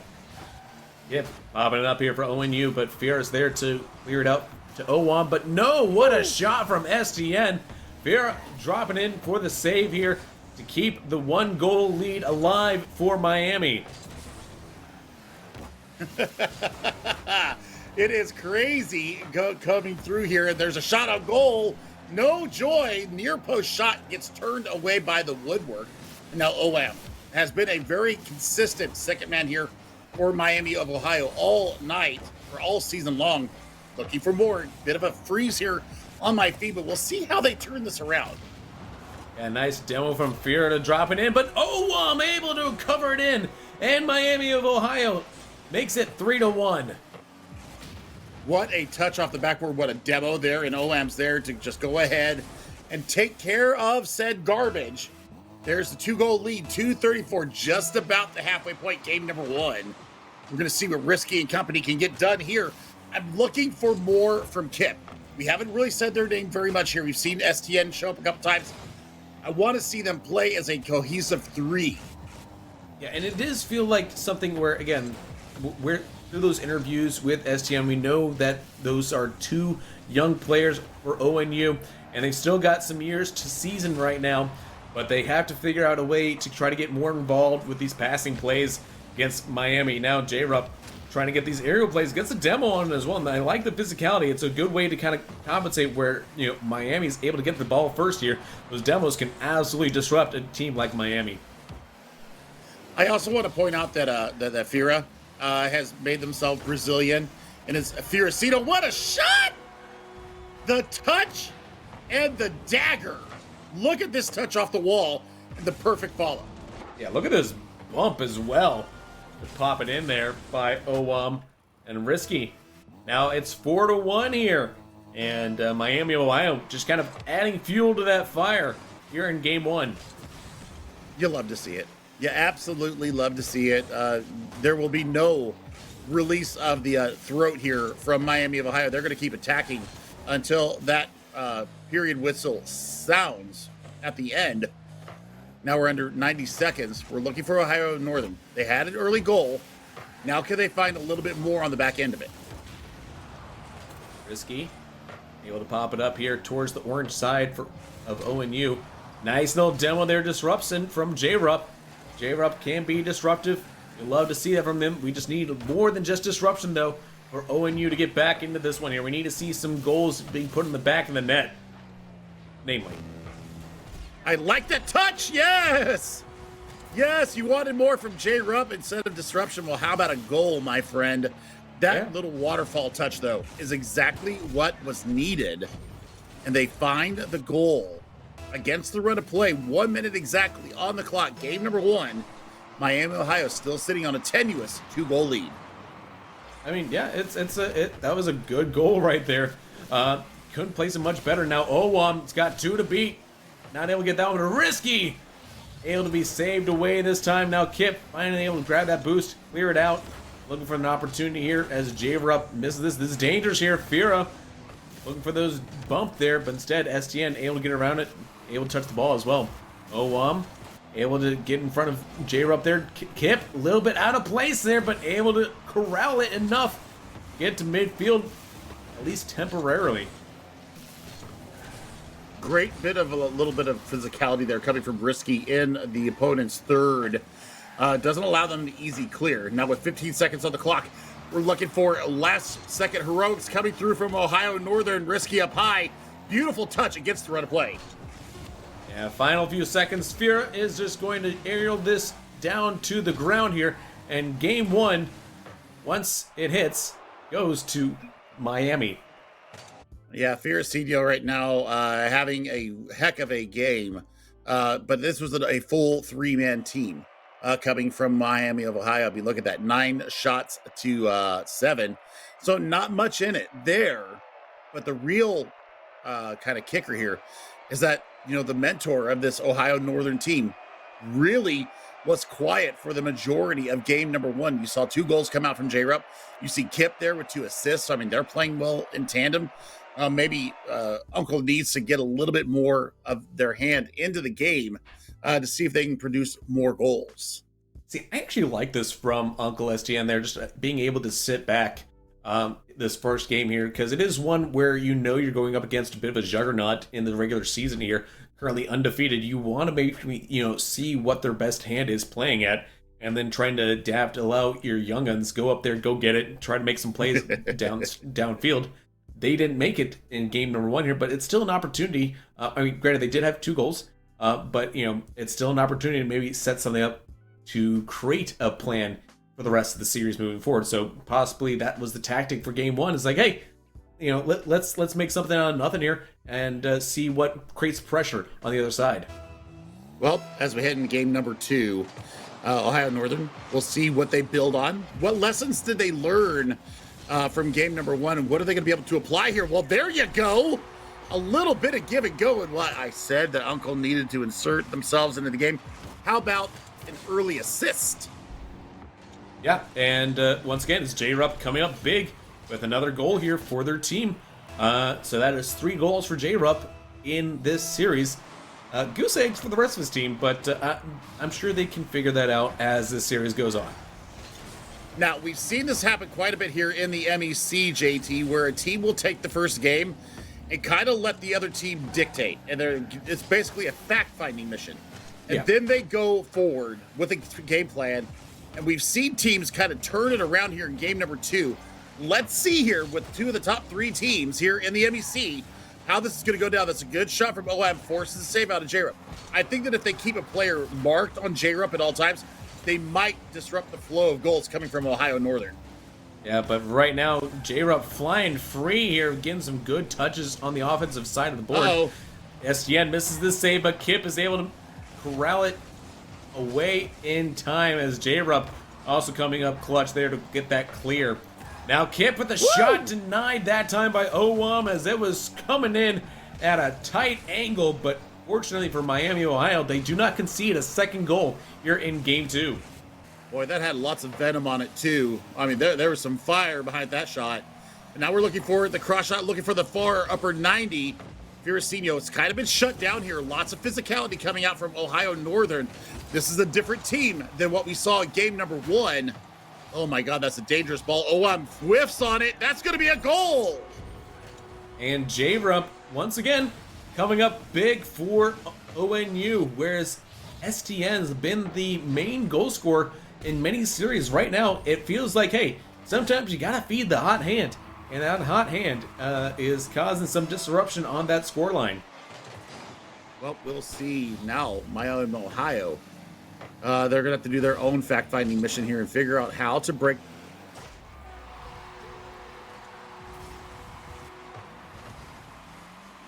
Yeah, they got the goal now. So, Miami with a goal. 3:20 left to play on the clock here. And they are now within a goal as we are looking for this opportunity to see if they are able to get back on level pegging. Vera popped up here. Now, Kip with the shot denied as it's able to be cleared away by Miami of Ohio. OM looking for it, but off the backboard, nothing doing. Kip in the corner for ONU. Has support with STN, but Risky's able to come in streaking. Breaks that up in time. Pivotal touch there from Risky, but I mean, they still got to turn offense or defense into offense. OM with a big save there. J-Rup had a full head of steam, but they get in front of it. Now Risky's going to push down into their offensive third. Nice little touch there from Kip. Completely deflates that offensive push coming from Miami of Ohio. as we hit the halfway point of game number 2. Ohio Northern definitely has a game plan here. I want to see if they're able to execute it further. Nice little bumps here offensively, but Kip able to make the save in time. 2 minutes and 15 seconds. It feels like we're almost at the end of this game here, but there's still so much time left on the clock here. Over 2 minutes remaining. Risky taking this aerial play solo. Has support with Owam, who doesn't get any bite of it at all as it's cleared away. And Fira has to make the breakaway stop for Miami as ONU now creating the pressure and dictating the pace of this game. Yeah, the tempo is definitely in their favor right now. The possession's in their favor. The momentum is in their favor. And it's going to take a goal here from Miami of Ohio to break that down. I mean, Kip and J-Rup are absolutely peppering the Miami of Ohio goal.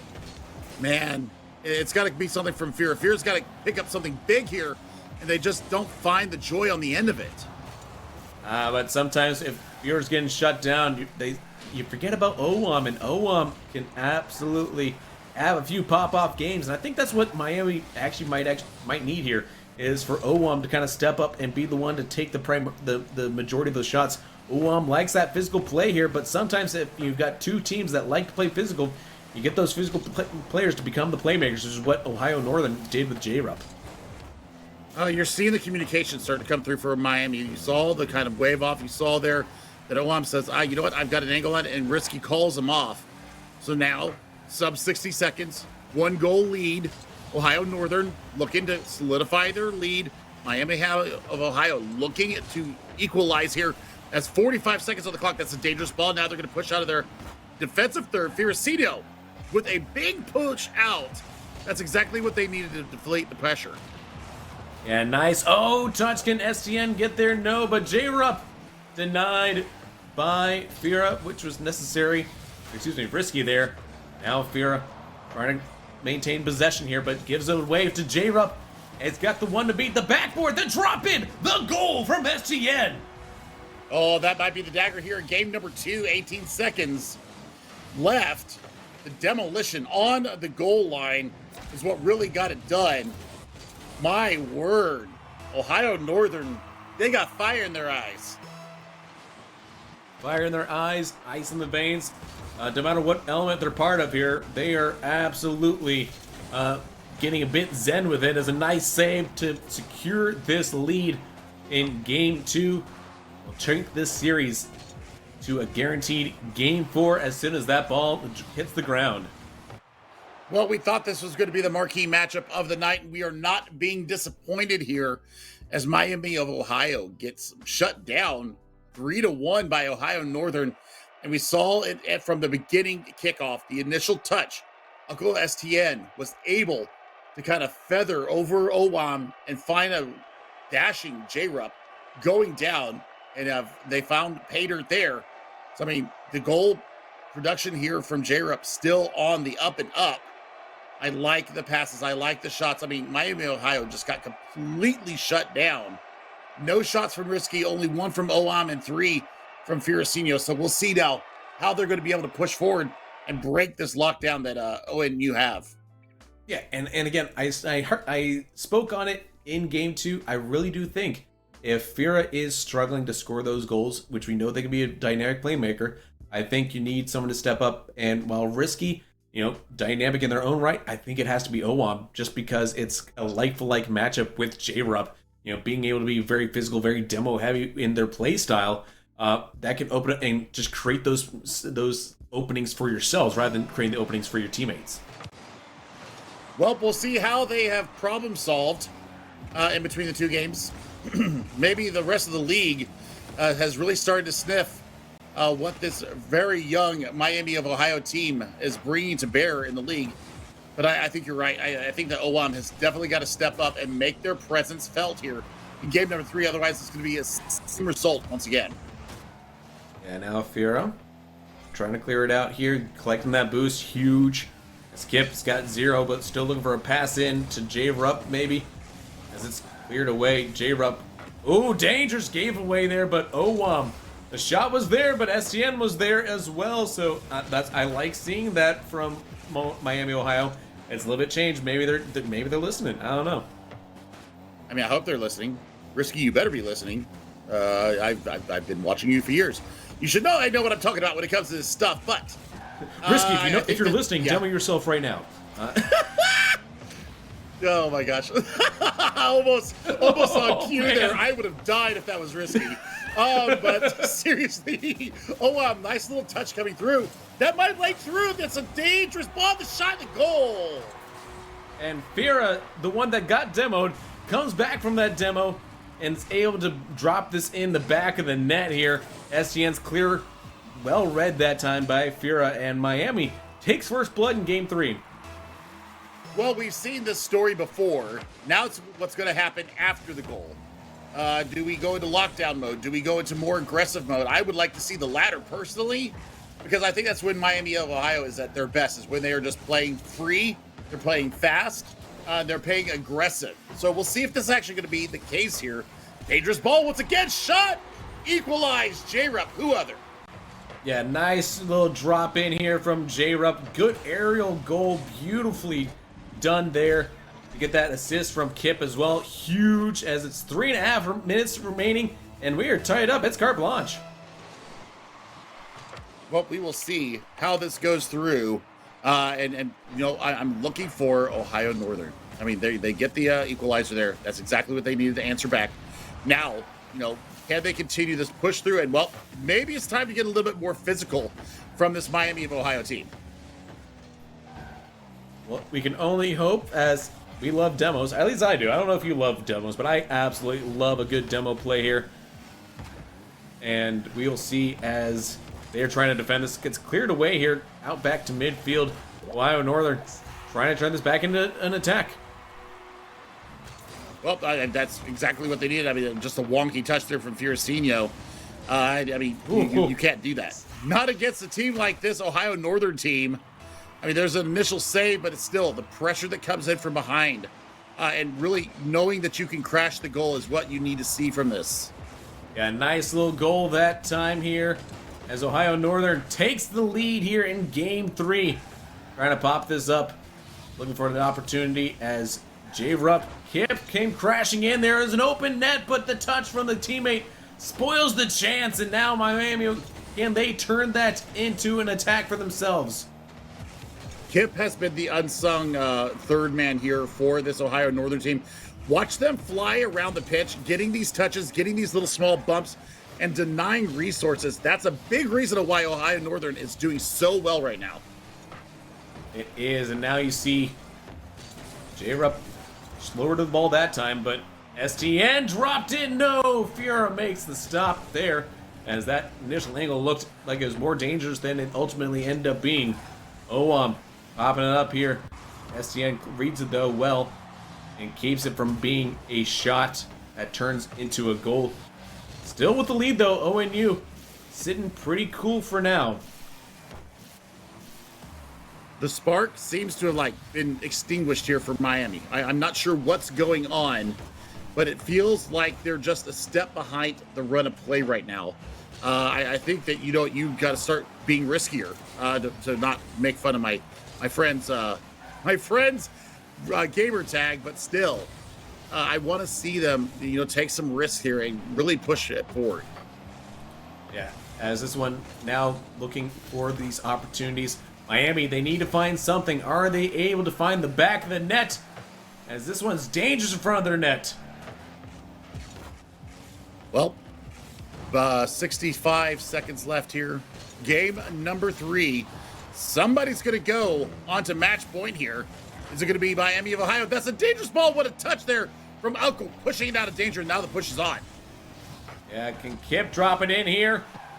Oh, J-Rup doesn't get it off the back. Where there does STN put this in? No chance, says OWAM, but J-Rup, again, disrupting these attacks before they even start. It's a good way to keep your opponents on the back foot. Though it does use a lot of resources, and so now having to chase it all the way back to make these saves on the back end. Oh my goodness, I mean, that was a great amount of mechanical skill that got him around the corner there and actually turned that into a goal-scoring opportunity. But as it stands, 20 seconds left between Ohio Northern going on to match point against the undefeated Miami of Ohio squad. This is not the result that I was looking at when we started this series. Absolutely a bit of a surprise at this point, as ONU is going to take, unless Miami has something to say here in the 0 seconds. I mean, I would never say never, right? But this one popped up here for Kip. They're going to go all the way back. Farah keeps it alive here. Uncle STN, though, going to let it drop down. Now I can say that Ohio Northern takes a 2-1 lead going into game number 4. They've won back-to-back games, and now they are on match point. Fira has been almost completely shut down since game number 1. We saw that one, return from the demolition that gets them back into it. Looks like Fira has disconnected from the lobby, so maybe they're having a little bit of a connection issue. They are back now. Yeah, so we'll see. Yeah, they're probably swapping their car as well. Yeah. So we'll see if maybe a chassis change is going to be what's required here from them. I'm hopefully they don't bring the scare about. I've seen it happen before, though. I've got suggestions. I've got suggestions. If you're going to swap a car, may I suggest the one with the best hitbox in the entire game? Of course, I'm talking about the Marauder. Try it out, folks. Try out the Marauder. It does have, objectively the best hitbox. All right, it's got as long of a nose as you want from a Dominus, and the height you get from an Octane. It's fantastic. But it doesn't look like that's going to be the case. So I'm a little sad, but, it is what it is. We move on. I can hear the pain and the Sag in your voice, but I also hear Sag is J-Rup. Once again, leading the charge for this Ohio Northern team. Yeah. Just beautiful, beautiful work. Yeah, this is a really good goal here off the Kip, as it were. Right off the kickoff. 4:47, still not even 15 seconds in here. We thought coming into this one, right? We thought Uncle SGN, that's the guy. That's the guy for this ONU squad, right? That's the experience. That's that senior ready to lead this young squad here. But it's been J-Rub today. Oh, Firasinho almost gets the end to end there. Just did not have enough of the tank to be able to turn it aside. But here we go, Ohio Northern on the rip, looking for their next play. I got a frozen screen again, yay! As we see now in the orange corner, though, a lot of dangerous movement from Ohio Northern, not resulting in any product in the back of the net just yet, but there is an opportunity available to them. But right now, Ohio Northern really dictating the pace of this play here. It's a good demo from Risky on to Kip there. Maybe spark something for Fira. Again, Risky trying to get involved here, maybe working with Fira to set this towards the goal. The shot denied by the backboard there, and nobody's there for the follow-up, and it remains a 1-0 lead for ONU. Well, we'll see. I mean, this is going to be back and forth action here for the next 3.5 minutes. So everybody buckle your seats. Make sure that your tray table is an upright and locked position, because the Miami of Ohio is not going to go down without a fight. We're going to see everybody throwing their chassis forward. Throw it forward, see what sticks.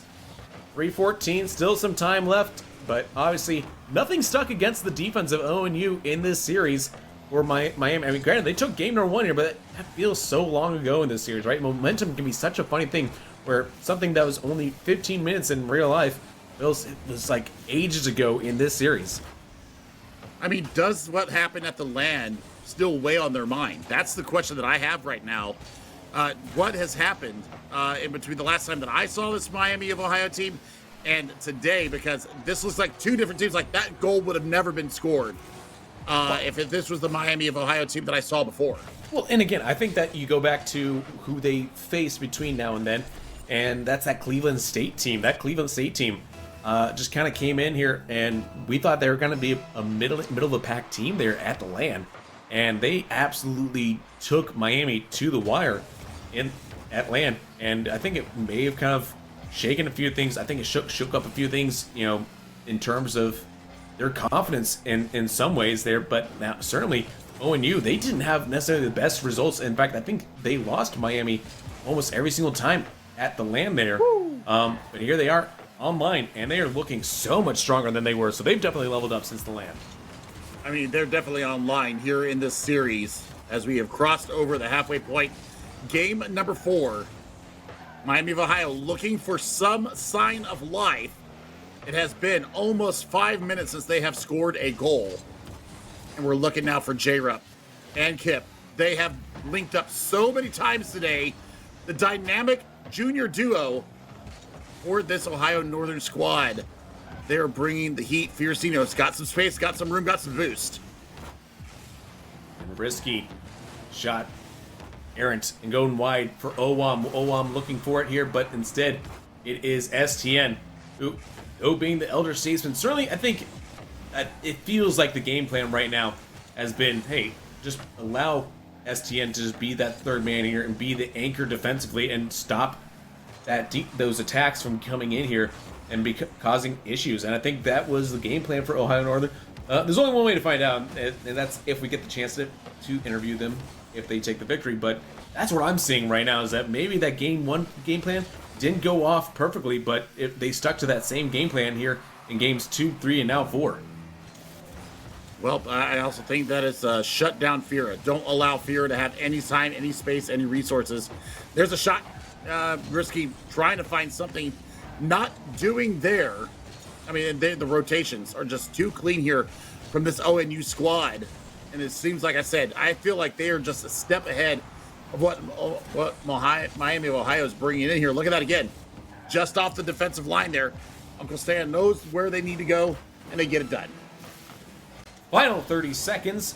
Will there be a 4-1 victory, 3-1 victory in favor of ONU? They've got the 2-goal lead. It's the most dangerous lead in esports, about 10 seconds per goal to make it up the deficit here. You got to work quickly if you're Miami of Ohio, as this one comes off your backboard there. Dropped in there. What a save from Fira. Can they strike something? Maybe get a girl quickly and maybe try to go for the restart. Denied on the save. This is going to be game, set, match. And ONU takes the series and hands Miami of Ohio their first loss in the regular season. MEC Spring inaugural tournament is completely shooken up now. This is a game changer. This is a season changer. And man, Ohio Northern absolutely came in. They dropped game number 1. But like I said, I think it was a fact-finding mission on that first game. And then from there on, it was shut down Fira. It was also Uncle STN playing from the back line, playing from the third man position, and just allowing his lambs to go out and set forth and get goals. And that's exactly what they did. Yeah, and I think that's a really good observation there to see that they knew where the danger was going to be coming from here. But it is kind of like a fun little game of charade, a game of like rock paper scissors here, right? Because you've got CSU, Cleveland State, better than ONU all throughout the land there, and then ONU better than Miami of Ohio, but Miami of Ohio also beat CSU at times. So you've got this kind of dichotomy of this triad at the top of the league standings here. We'll see how this goes down. And we'll see, if Miami of Ohio is going to be able to rebound. But I mean, this is absolutely a shocker for this Miami of Ohio team. I tell you what, the standings, this is how we are sitting now. And I mean, nobody saw this one coming. It's now 4-1 as the top spot here in the league, 80% win percentage. Cleveland State is kind of lurking down there in the third position. And this is going to be, a very exciting run through to the end of our season. But you know what else is coming up? Smash fans, get ready for the Midwest Esports Invitational. Come to you this weekend, February 24th and 25th, here in the Chicago area. Join us for 2 days of fun and competition, featuring doubles and singles tournaments on Saturday and Swiss on Sunday. Scan the QR code or visit us on start.gg/MEI to register. Your registration will get you into all 3 events with a $1,000 prize pool for each tournament. Your registration also gives you access to the entire venue, which includes a free play area, PC workshops, ability to watch high-level Smash collegiate crew, and much more. See you at the Midwest Esports Invitational. And we will see you folks later, because we have one last interview, and then I'll be saying goodnight until tomorrow. So stick around. We will have that interview come right up.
And welcome back, folks. JT Displays and Chef Billy, and we have alongside us from ONU, the elder statesman on the team, Uncle STN. Congratulations on the win over Miami. Yeah, thank you. It was a huge dub for us, so I'm proud of the team. Huge dub indeed. Now, let's talk about it, because, I mean, game number one, it almost seemed like you were on a fact-finding mission. You were not committing to very much. You were kind of sitting back and watching the play. Game two, you flipped a switch, and all of a sudden, you were revealed in all of your glory. Tell us how it went down. Yeah, I mean, we just got off to a slow start. I know game one, I personally had a really bad game, and I can't be doing that. If we want to succeed, you know, all of us need to be contributing and playing to our highest level. And game two was just like a clean slate for us. You know, the vibes were good. And yeah, we just played our game. Everything was clicking. Yeah, and speaking of playing your game, it certainly felt like you as a trio came out here with a clear game plan and just allowed J-Rup to be up there, just attacking that ball there and allowing Kip to feed him. And you were kind of that third man back, clean up, making sure to lock him down defensively. Was that what my summation pretty accurate there, or did you guys have something kind of different in mind and J-Rup just kind of flipped the script on its head? Yeah, I mean, that's generally like how we line up. We don't technically play like positional Rocket League, but you know, J-Rup's definitely our like high flyer, you know, just send them at the ball. Kip's like all around kind of guy, midfield, attacking, defense, and I just over my 4 years of playing, I'm usually more defensive, so that's just kind of how it works out, and it works well for us when we're on. It really shows. It really shows. Now, did you have a strategy? Did you have a clear-cut plan to say, you know what, Fear doesn't get to play the game anymore? Was that on your radar? Because you guys completely locked Fear down. I think he got one goal after the torn of game one goal throughout the rest of the series. No. I think we were just controlling boost very well. Towards the end of the series, like, we were taking a lot of boost. I know I was getting a little physical as well, so I don't know if that like kind of threw them off their game, but no, we didn't have like a specific game plan for them really. And certainly, you know, this was a team coming in undefeated in the regular season play, but one that had some struggles on LAN as well. So was that in the back of your mind, knowing that they, you know, were beatable at the LAN event, or is this something that, you know, that you view them, you know, as tough as like, you know, a CSU? I think every team here is beatable. I mean, us included, obviously. I think that us, CSU, and Miami, I think we're all pretty close in skill level. And I think it just depends on like the day who's going to show up when it comes to us three. All right. Well, I mean, this was, you know, it wasn't on my sheet. I was expecting, you know, based upon the run of play so far, I was expecting Miami of Ohio to kind of dictate the play. You guys come out here and give us the shock of the season so far. Uncle, thank you for joining us here for the interview. We will look forward to seeing you tomorrow, and good luck in the rest of your games. Yep. Thanks, guys. Appreciate it. And that's it, folks. Thank you so much for joining us tonight here. Obviously, a huge slate of games here. We've got, took 3 games. One went to game 5, one a sweep, and then a game 4. Honestly, you got a little bit of everything tonight, and I love that. I did too, but I mean, it's not done yet. We got games coming up tomorrow. Ohio Northern, your winners here, are going to be going up against Illinois College. I think that game has the potential to be one of the most eye-opening games of this season, because Illinois College, they get themselves to 2-2. They're now back on 500. I think that they're finding out who their identity is as a team. Ohio Northern, I mean, they're just chugging along. I think that we could have a bargain burner coming right out the gate tomorrow. We might get another surprise here in our season. Then Simpson College versus Cornell College in game number 2. And then the penultimate game of the night is going to be Ashland University up against that Cleveland State University team that, you know what, Uncle just told us it's them. It's Cleveland State, and it's Miami of Ohio that's going to be fighting for this championship here in the spring. It's all to play for, JT. It is all to play for, but that is for tomorrow. A nice little preview for you folks tonight. So that means that you got to come back tomorrow and check out that competition, because that Cleveland State team, you know, it's one of the ones to watch here, obviously. And we got, you know, more action tomorrow. But for Chef Billy and our producer, Hypertension, I've been JT Displays. Thank you so much for joining us tonight, folks. Hope you have a good rest of your night. Until then,